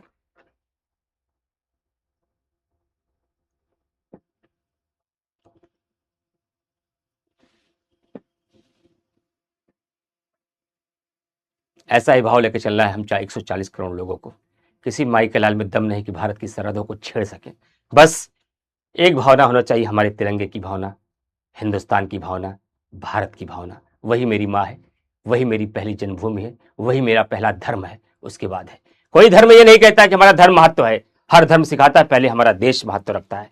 हमारे लिए हमारा पहला ईमान हमारा देश है, उसकी रक्षा है, फिर हमारा धर्म आता है। धर्म से भी ऊंचा स्थान हमारे देश का है, हमारी उस भूमि का है जहां हम निवास करते हैं।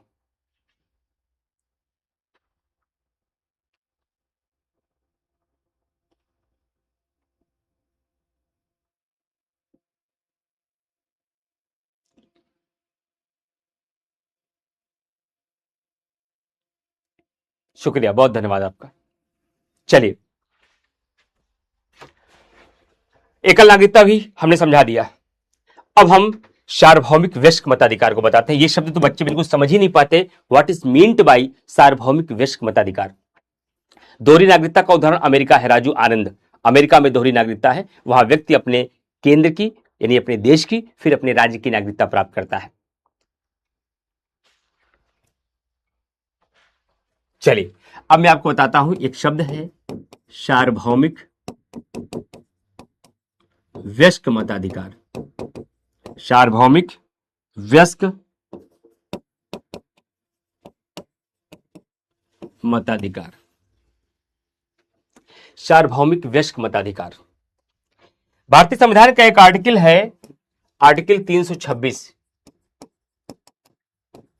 इसमें सार्वभौमिक वयस्क मताधिकार की बात की गई है। और सार्वभौमिक वयस्क मताधिकार जिसकी भी पहली क्लास होगी, आप पहले क्लास से आइए, 11वां लेक्चर है और 10 लेक्चर में आपकी कहानी दिमाग की बदल जाएगी। वो पहले 10 लेक्चर जरूर करिएगा प्रांजल जी, उसके बाद आगे आएंगे तो ज्यादा अच्छा रहेगा। मैं आप सभी विद्यार्थियों से अपील करूंगा, जो विद्यार्थी बाद में जुड़ते जा रहे हैं, आप पहला लेक्चर करते हुए आइए। जहां कहीं डाउट आए लाइव आकर हमसे पूछ लीजिए, लेकिन मैं अपील करूंगा कि आप लोग फर्स्ट लेक्चर करते हुए आइएगा, क्योंकि 20 से आएंगे तो आपकी कहानी रबड़ा जाएगी, आप पढ़ने का तरीका नहीं समझ पाएंगे, आपका बेस कमजोर हो जाएगा। आप पहले लेक्चर पढ़ते हुए आइए, बीच में कोई डाउट आए उसको नोट कर लीजिए, लाइव आकर हमसे पूछ लीजिए। फिलहाल डाउट आता नहीं हमारी क्लास में।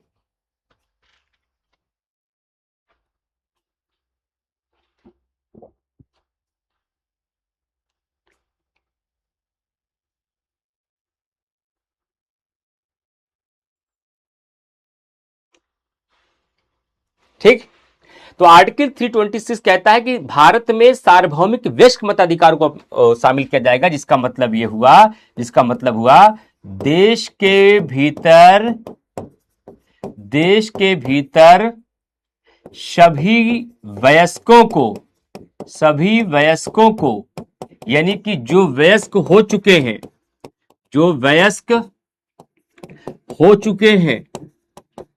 चुके हैं उन सबको मत देने का अधिकार होगा। उन सबको मत देने का अधिकार होगा।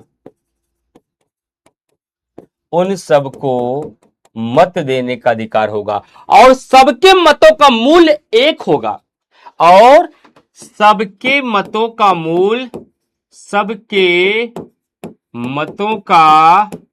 मूल एक होगा, चाहे किसी के पास 1 अरब की संपत्ति हो और चाहे किसी व्यक्ति के पास 1 रुपए की संपत्ति ना हो। देश में जितने भी वयस्क होंगे उन सभी वयस्कों को देश की राजनीतिक प्रक्रिया में, चुनाव में भागीदार होने का अवसर मिलेगा, उन्हें मत देने का अधिकार होगा।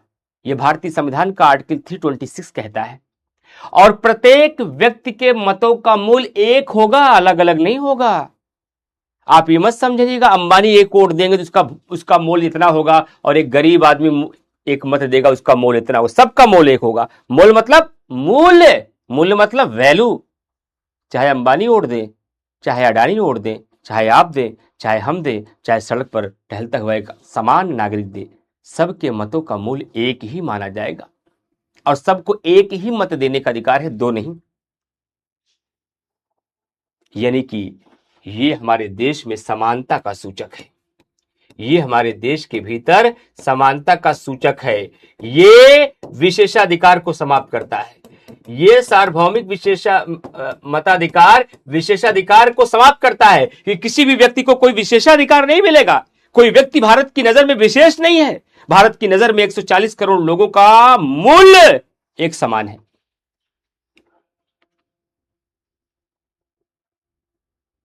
भारत में सभी 140 करोड़ लोगों के मतों का मूल्य एक समान होगा और सबको वोट देने का अधिकार होगा। और आपको हमसे सवाल पूछना चाहिए, सर वयस्कता की उम्र क्या होती है? कोई व्यक्ति किस उम्र के बाद वयस्क माना जाता है? किस उम्र के बाद भारत में किसी व्यक्ति को मतदान देने का अधिकार प्राप्त हो जाता है? जब भारतीय संविधान बनाया गया, जब भारतीय संविधान 26 जनवरी 1950 को लागू हुआ, उस समय वयस्क होने की न्यूनतम उम्र 21 वर्ष थी। लेकिन मैं जानकारी के लिए बता दूं, 61वां संविधान संशोधन 1988 के माध्यम से, जो कि 89 में लागू हुआ, मतदाता की आयु 21 वर्ष से घटाकर 18 वर्ष कर दिया गया। और यही सवाल आपके यूपीपीसीएस में पूछा गया है। यूपीपीसीएस में पूछा गया है 2020 या 21 में कि किस संविधान संशोधन के माध्यम से भारत में मतदाता की आयु 21 वर्ष से घटाकर 18 वर्ष किया गया था। तो ध्यान रखिएगा, 61वां संविधान संशोधन 1978 के माध्यम से, 88 के माध्यम से। एक सिंगल क्वेश्चन जाने नहीं दूंगा, ध्यान रखिएगा। बस मेरा हाथ पकड़े रहो आप लोग, छोड़ना मत जब तक मैंने कह दूं जाओ अब जियो अपनी जिंदगी। जब तक मैं अमरीश पुरी की तरह ना कह दूं कि जाओ सिमरन जी लो अपनी जिंदगी, तब तक छोड़ के मत जाना मुझे, बस हाथ पकड़े रहना मेरा। पॉलिटी में अगर 24 सवाल यूपी पीसीएस पूछा तो 23 नहीं करके आओगे, 24 करके आओगे, ये मेरा वादा है आपसे। लेकिन हाथ छोड़ दोगे तो मैंने आपको नैया नहीं पढ़ कर पड़ा, ध्यान रखिएगा। मजबूती के साथ मेरा हाथ पकड़ लीजिए आप पॉलिटी में, और मैं आपको 24 में 24 करा दूंगा, 100%, जो कि नामुमकिन सा स्कोर लगता है, लेकिन मैं करा दूंगा आपको। बस जितना कहता चलूं, जिस तरीके से कहता चलूं कि ये करना है, ये नहीं करना है, ज्यादा तो इस पर ध्यान देना है क्या नहीं करना है, क्या मना किया है सर ने उसको बिल्कुल नहीं करना है, फिर ध्यान देना कि क्या क्या करने के लिए सर ने कहा है उसको करते रहना है। बस इतना करिए, हमारे साथ आप बने रहिए, नोट्स पर भरोसा रखिए, क्लास की लेक्चर को बहुत ध्यान से सुनिए, क्वेश्चन सॉल्व कर खूब अधिक प्रैक्टिस करिए। 24 में 24 करके आएंगे, 22 आए तो 22 में 22 करके आएंगे पॉलिटी में आपको। लेकिन हर विषय मेरे हाथ में नहीं है, लेकिन हम कोशिश करेंगे हमारे सब शिक्षक इतनी ही मेहनत और निष्ठा के साथ आपको पढ़ाएं, और हर शिक्षक बस यही दावा कर ले जाए बस कि अपने विषय में मैं एक क्वेश्चन गलत नहीं होने दूंगा। एक बार में नैया पार हो जाएगी आपकी, फर्स्ट टाइम। और कोई मिले कभी यूट्यूब पर जो बच्चा हमसे पढ़ लिया हो, उससे पूछना कि पॉलिटी आप पढ़े हो इमरान सर से, परीक्षाओं में सवाल होता है कि नहीं होता है, तो आपको बता देगा कि पॉलिटी में वह क्वेश्चन गलत नहीं होता है, और आपका भी नहीं होगा, आपका भी गलत नहीं होगा। बस 100 घंटे मेरे साथ बिता लीजिए आप, और जैसा कहूं केवल बिताना नहीं है, केवल फॉर्मेलिटी करके आप क्लास करके चले जाइए ना, मेहनत करना पड़ेगा आपको। जैसे 1-1.5 घंटे में मैं अपने बदन का एक एक लहू निचोड़ देता हूं आपके लिए, वैसे आपको बचे हुए समय में अपना लहू निचोड़ना होगा, ध्यान रखिएगा। केवल मेरे 1.5 घंटे की मेहनत से कुछ नहीं होगा जब तक आप मेहनत नहीं करेंगे। लेकिन अगर आप मेहनत करने के लिए तैयार हैं, केवल इस बात के लिए आप परेशान थे मुझे अच्छा शिक्षक नहीं मिला, मुझे अच्छा समझाने वाला नहीं मिला, मुझे सही बताने वाला नहीं मिला, मुझे कोई गाइडेंस नहीं मिला, तो अब मिल जाएगा आपको, उसकी दिक्कत नहीं आएगी। लेकिन ये सब मिल जाने के बाद आप काम नहीं करेंगे तो मैं कुछ नहीं कर सकता हूं, दोनों को साथ देना पड़ेगा, एक अकेला कुछ नहीं कर पाएगा। इसलिए मैं कहता हूं कि पूरी धरा साथ दे तो और बात है, तू जरा साथ दे तो और बात है। चलने को तो एक पांव से भी चलते हैं लोग, लेकिन दूसरा भी साथ दे तो और बात है। चलने को तो हम चल ही सकते हैं, अकेले भी बहुत कुछ करा सकते हैं, लेकिन जब तक दूसरा साथ नहीं देगा तब तक वो कामयाबी और वो परिणाम नहीं आएगा जो आप चाहते हैं। दूसरे को भी साथ देना पड़ेगा, ठीक है।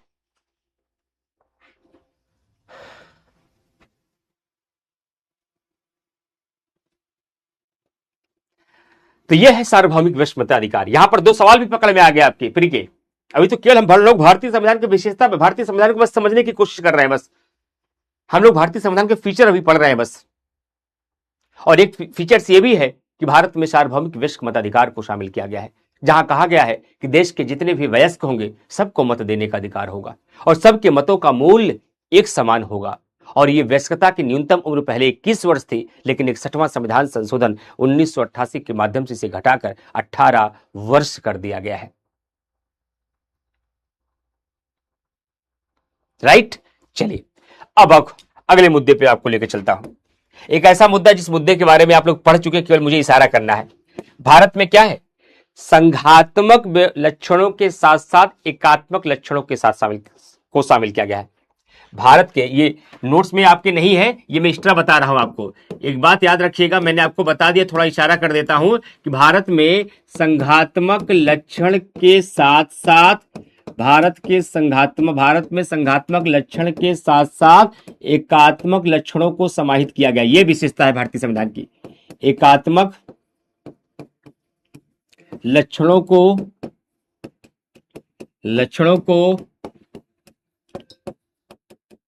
समाहित किया गया है। संघात्मक लक्षण के साथ साथ एकात्मक लक्षणों को भी क्या किया गया है, समाहित किया गया है। अब आपको सोचना चाहिए कि संघात्मक व्यवस्था का लक्षण क्या है, संघात्मक व्यवस्था का लक्षण क्या है, क्या क्या है, कौन कौन सा भारत में संघात्मक लक्षण है। भारत में सर ने हमको सिखाया है, अब देखिए मेरे साथ साथ बोलिए, याद आ रहा नहीं आ रहा, आप लोग कमेंट बॉक्स में उत्तर लिख सकते हैं। संघात्मक व्यवस्था का लक्षण है कि लिखित संविधान है भारत में। संघात्मक व्यवस्था का लक्षण है कठोर संविधान है भारत में, कठोर संविधान है भारत में। संघात्मक व्यवस्था का लक्षण है 2 स्तर की सरकारें हैं भारत में, 2 स्तर की सरकारें हैं भारत में। संघात्मक व्यवस्था के लक्षण है कि द्विसदनवाद है भारत में, द्विसदनवाद है भारत में। संघात्मक व्यवस्था का लक्षण है भारत में कि स्वतंत्र और निष्पक्ष न्यायपालिका है। स्वतंत्र एवं निष्पक्ष न्यायपालिका है। स्वतंत्र और निष्पक्ष न्यायपालिका है। संघात्मक व्यवस्था का लक्षण है भारत में कि केंद्र एवं राज्य के मध्य शक्तियों का बंटवारा है। केंद्र एवं राज्य के मध्य शक्ति का बंटवारा है। राज्य के मध्य शक्ति का बंटवारा है।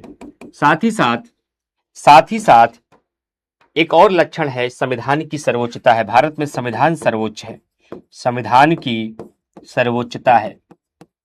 ये सारे लक्षण भारतीय संविधान के संघात्मक लक्षण है। 1 2 3 4 5 6 7। लेकिन इन लक्षणों के साथ साथ भारत में एकात्मक तत्वों को भी समाहित किया गया है।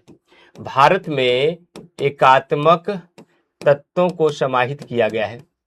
एकात्मक तत्व को भी समाहित किया गया है। जैसे भारत में एकल संविधान है। भारत में एकल नागरिकता है। जैसे भारत में एकल न्यायपालिका है। जैसे भारत में आपातकाल है। जैसे भारत में राज्यपाल की नियुक्ति केंद्र द्वारा होती है। राज्यपाल की नियुक्ति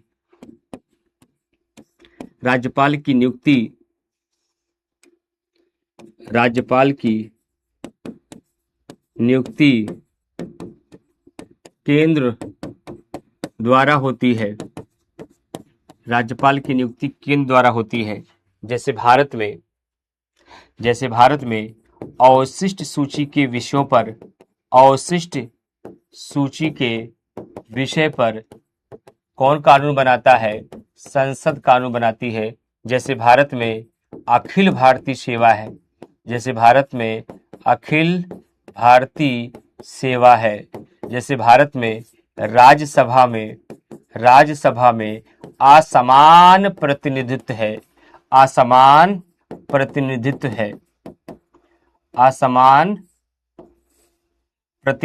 है।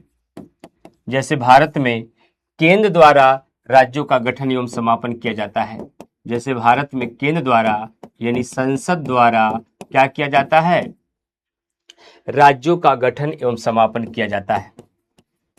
राज्यों का गठन एवं समापन किया जाता है। राज्यों का गठन एवं समापन किया जाता है। यह भी भारतीय संविधान की एक विशेषता है। रिकॉल हो गया? पूरा रिकॉल हो गया, क्योंकि ये तो मैं पढ़ा चुका हूं। तो संघात्मक लक्षण के साथ साथ एकात्मक लक्षणों को समाहित किया गया है, भी भारतीय संविधान की विशेषता है। और मुझे आज बच्चे कह रहे थे कि सर लास्ट में बता दीजिएगा शॉर्ट नोट्स कैसे बनाएं। अब मैं यहीं से शॉर्ट नोट्स का तरीका आपको बता देता हूं। शॉर्ट नोट्स का मतलब होता है कि टू द पॉइंट लिखना, टू द पॉइंट के मुद्दों को याद रखना। ये बार बार इतनी चीजें आएंगी ना, एग्जाम के समय तक बच्चा भूल जाता कौन संघात्मक लक्षण था, कौन एकात्मक लक्षण था, कौन भारत में था, कौन नहीं था। मान लीजिए आप संघात्मक व्यवस्था का एक लक्षण बनाते हैं। मान लीजिए आप एक संघात्मक व्यवस्था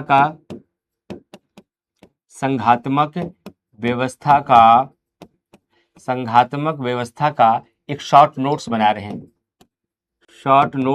हैं। इसमें कौन कौन से पॉइंट होने चाहिए, मैं पहले हेडिंग बता दे रहा हूं। संघात्मक व्यवस्था के संपूर्ण लक्षण, पहले नोट कर लीजिए। इसमें संघात्मक व्यवस्था के संपूर्ण लक्षण बना लीजिए। पहले एक पॉइंट ये बना लीजिए इसी में शॉर्ट नोट्स में। दूसरा,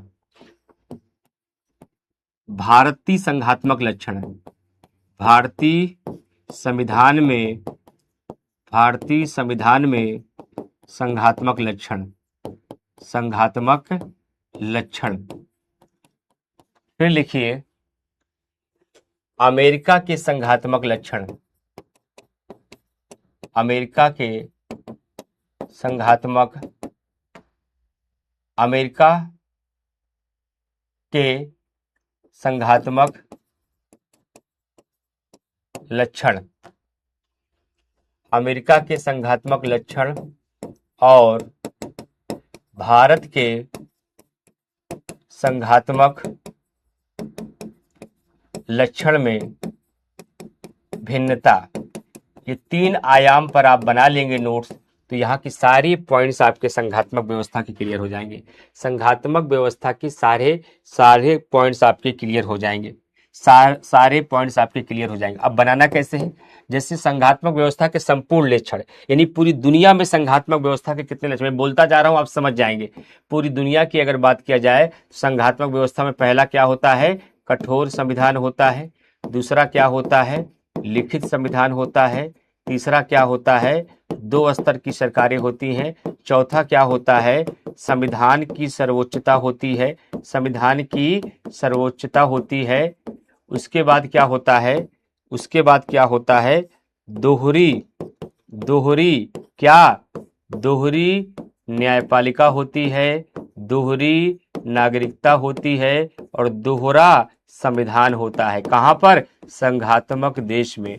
साथ ही साथ अवशिष्ट सूची के विषय पर कानून कौन बनाती है, अवशिष्ट सूची के विषय पर कानून कौन बनाती है, संसद बनाती है। राज्य का गठन कौन करती है, राज्य का गठन और समापन कौन करती है, संसद करती है। और उसके पश्चात द्विसदनवाद होता है। क्या होता है, द्विसदनवाद होता है। और केंद्र एवं राज्य के मध्य शक्तियों का बंटवारा होता है। केंद्र एवं राज्य के मध्य क्या होता है, शक्ति का बंटवारा होता है। साथ ही साथ कह सकते हैं 3 प्रकार की सूची होती है वहां, जरूर 3 प्रकार की वहां पर सूची होगी, तभी बंटवारा होगा। और इसके साथ ही साथ राज्यसभा में समान प्रतिनिधित्व होता है, राज्यसभा में समान प्रतिनिधित्व होता है। क्या होता है, समान प्रतिनिधित्व होता है। उसके साथ ही साथ अवशिष्ट सूची के विषयों पर आपने देख लिया ना, कानून कौन बनाती है, संसद बनाती है, ये आपका हो गया है। इसके अलावा भी ध्यान रखिएगा, राज्यपाल निर्वाचित होता है। राज्यपाल जो होता है वह जनता द्वारा निर्वाचित होता है। ये कहाँ की व्यवस्था हम बता रहे हैं, अमेरिका की कि भारत की? नहीं, ये संघात्मक व्यवस्था की विशेषता बता रहे हैं। दुनिया के किसी भी संघात्मक व्यवस्था के अंतर्गत ये सारे लक्षण पाए जाते हैं। अब आपको इसमें दूसरे पॉइंट में ये चेक कर लेना है कि भारतीय संविधान में संघात्मक लक्षण कौन कौन से हैं। भारतीय संविधान में कौन सा है, भारतीय संविधान में कठोर वाला मिल जाता है, भारतीय संविधान में लिखित वाला मिल जाता है, लिखित संविधान मिल जाता है, भारतीय संविधान में 2 स्तर की सरकारें मिल जाती हैं, भारतीय संविधान में केंद्र एवं राज्य के मध्य बंटवारा मिल जाए। आप सही से लिखेंगे, मैं तो शॉर्ट में समझा रहा हूं, आप अपने नोट्स में साफ सुथरा पूरी बात लिखेंगे। शॉर्ट में इतना शॉर्ट लिखेंगे जो आप समझ पाए। भारतीय संविधान में 3 प्रकार की सूची है, भारतीय संविधान में 3 प्रकार की सूची है। भारत के अंतर्गत द्विसदनवाद है, भारत के अंतर्गत स्वतंत्र और निष्पक्ष न्यायपालिका, ये नहीं लिखा गया है, ये भी एक विशेषता होती है। संघात्मक व्यवस्था के अंतर्गत क्या होता है, स्वतंत्र एवं निष्पक्ष न्यायपालिका होती है, स्वतंत्र एवं निष्पक्ष न्यायपालिका होती है, न्यायपालिका होती है। तो भारत में भी क्या है, स्वतंत्र एवं निष्पक्ष न्यायपालिका। क्या, स्वतंत्र एवं निष्पक्ष न्यायपालिका है, स्वतंत्र एवं निष्पक्ष न्यायपालिका है। साथ ही साथ और कौन सी विशेषता दिखाई पड़ती है इसमें, 3 प्रकार की सूची है, 3 प्रकार की सूची है। और लगभग संविधान की सर्वोच्चता भी हो गई, स्वतंत्र और निष्पक्ष न्यायपालिका हो गया। संविधान की सर्वोच्चता भी भारत में है, संविधान की सर्वोच्चता भी है। अब हमें तुलना करते हुए ये देख लेना है कि कौन सी ऐसी चीज है जो अमेरिका में है और कौन सी ऐसी चीज है भारत में नहीं है। तो अगर अमेरिका के संघात्मक व्यवस्था से हम भारत की संघात्मक व्यवस्था की तुलना करते हैं, सबसे पहला अंतर यह है कि अमेरिका में पूर्ण संघात्मक व्यवस्था है, पूर्ण संघात्मक व्यवस्था है, संघात्मक व्यवस्था है। और भारत में सशक्त केंद्र के साथ संघात्मक व्यवस्था है। क्या है, भारत में सशक्त केंद्र के साथ संघात्मक व्यवस्था है, सशक्त केंद्र के साथ संघात्मक व्यवस्था है। भारत में सशक्त केंद्र के साथ संघात्मक व्यवस्था है। तो अमेरिका में पूर्ण संघात्मक व्यवस्था है, इसलिए यहां दोहरा संविधान है। अमेरिका में पूर्ण संघात्मक व्यवस्था है, इसलिए यहां दोहरी, इसलिए यहां पर दोहरा, इसलिए दोहरा संविधान है। और भारत में नहीं है। आप लिख लीजिएगा। भारत शॉर्ट नोट्स का तरीका बता रहे हैं। अमेरिका में दोहरी न्यायपालिका है, अमेरिका में दोहरी न्यायपालिका है, भारत में नहीं है। और अमेरिका में दोहरा नागरिकता है, दोहरी नागरिकता है, लेकिन भारत में नहीं है।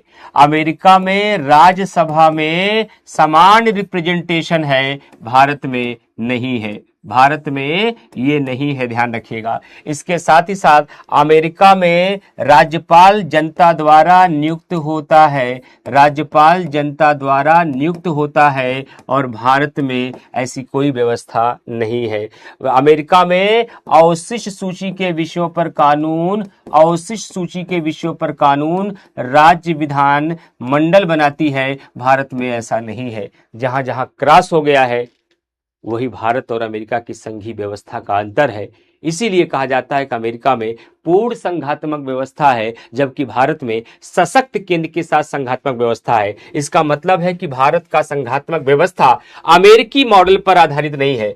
भारत की संघात्मक व्यवस्था जो है वह अमेरिकी मॉडल पर आधारित नहीं है, बल्कि भारत की संघात्मक व्यवस्था जो है वह कनाडाई मॉडल पर आधारित है।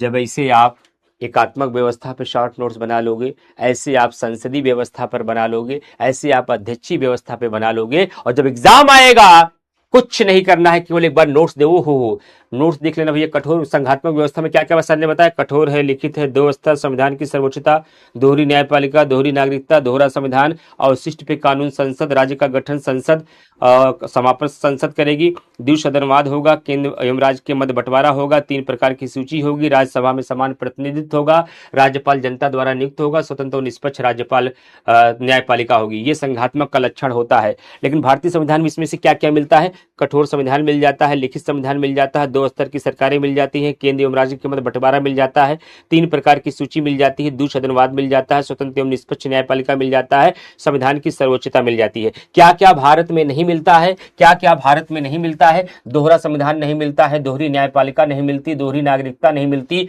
और राज्यसभा का समान प्रतिनिधित्व नहीं मिलता, राज्यपाल की नियुक्ति नहीं मिलती, अवशिष्ट सूची के विषयों पर राज्य विधानमंडल कानून नहीं बनाती। इसीलिए अमेरिका पूर्ण संघात्मक है और भारत अर्धसंघी भी कहा जाता है। भारत को सशक्त केंद्र के साथ संघात्मक व्यवस्था कहा जाता है। इससे यह बात स्पष्ट हो गई कि भारत का संघात्मक व्यवस्था अमेरिकी मॉडल से प्रेरित नहीं है, भारत का संघात्मक व्यवस्था कनाडाई मॉडल से प्रेरित है। ऐसे नोट्स बना बना के रखे रहो। हमारा जो डिटेल नोट्स है उसके साथ एक शॉर्ट नोट्स ऐसे बनाए रहोगे, बाद में सबसे ज्यादा ये काम आएगा प्रीलिम्स के लिए। नहीं, जो जो बच्चा कहते हैं सर सब खिचड़ी पक जाती है, खिचड़ी ना पकने पाए इसलिए अलग भी करना पड़ता है। खिचड़ी ना पकने पाए बाबू, इसीलिए सबको अलग करने की जरूरत है। अब सोचो, जब पहली बार सुने थे तो कितना याद हुआ था, दूसरी बार सुने तो कितना याद हुआ, आज तीसरी बार बता दिया तो हर बच्चे को सारे लक्षण याद हो गए होंगे, सारे अंतर याद हो गए होंगे। भारत की संघात्मक व्यवस्था और अमेरिका की संघात्मक व्यवस्था पर अंतर अभी लिख सकते हैं, भारत की संघात्मक व्यवस्था के लक्षण अभी लिख सकते हैं, विश्व के संघात्मक व्यवस्था के लक्षण अभी लिख सकते हैं। ये सारी बातें आप कर सकते हैं क्योंकि सब आपने रिवीजन कर लिया। ये है वो आप कर सकते हैं। अंजलि, अपना दिमाग लगाइए। मैं फिर कह रहा हूं, मैं मेरे बताने के, मेरे समझाने के बाद भी कुछ और भी आप भी सोचते रहिए, क्योंकि ये बतिया मैं 1 लाख लोगों को बताता हूं, और वो 1 लाख लोग में जीतेगा कौन? जो अपनी तरफ से कुछ दिमाग लगा के कुछ और अच्छा करेगा वो जीत जाएगा। क्योंकि मेरे से पूरे साल भर में 10 लाख बच्चे पढ़ते हैं, क्योंकि मैं ऑफलाइन नहीं ऑनलाइन के यूट्यूब पर भी आकर पढ़ा देता हूं, और एक एक क्लास हमारे 10-10 लाख बच्चे देखते हैं। सिलेक्शन 1000 का होगा, वो 1000 कौन होगा? डिसिप्लिन वाला बच्चा, खुद से और अलग करने वाला बच्चा। लेकिन मैं सही बताऊं, खुद से भी ना अलग करो, उतने कर लो जितना हमने बताया है, क्योंकि लापरवाह बहुत है, डिसिप्लिन बहुत कम लोग हैं, अनुशासित बहुत कम लोग हैं। इस क्लास में अगर 500 लोग पढ़ेंगे ना, हमारी पूरी बात का फॉलो केवल 10 बच्चे करेंगे, 490 नहीं कर पाते हैं। 1 दिन करेंगे, 2 दिन करेंगे, 10 दिन करेंगे, लेकिन साल भर नहीं कर पाते हैं, और जीतने के लिए साल भर काम करना पड़ता है बाबू।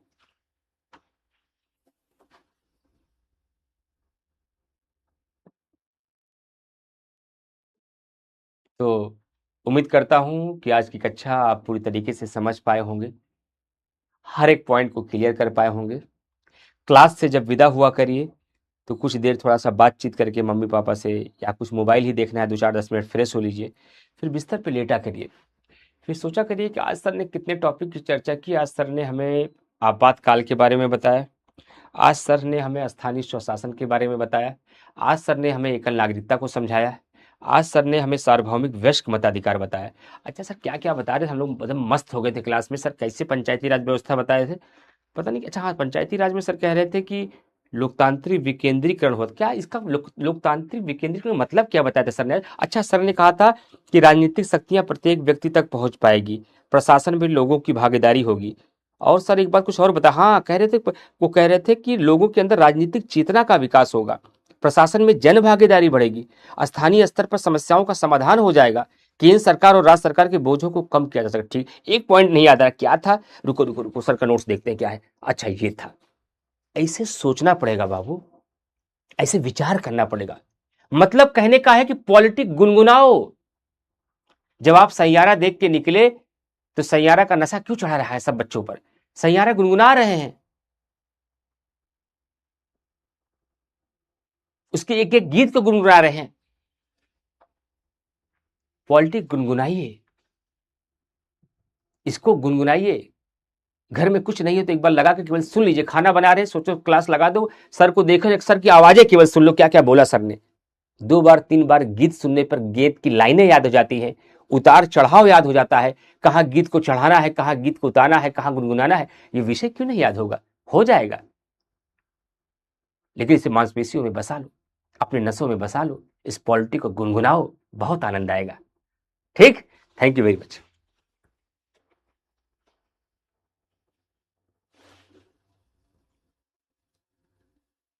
Thank you to all of you.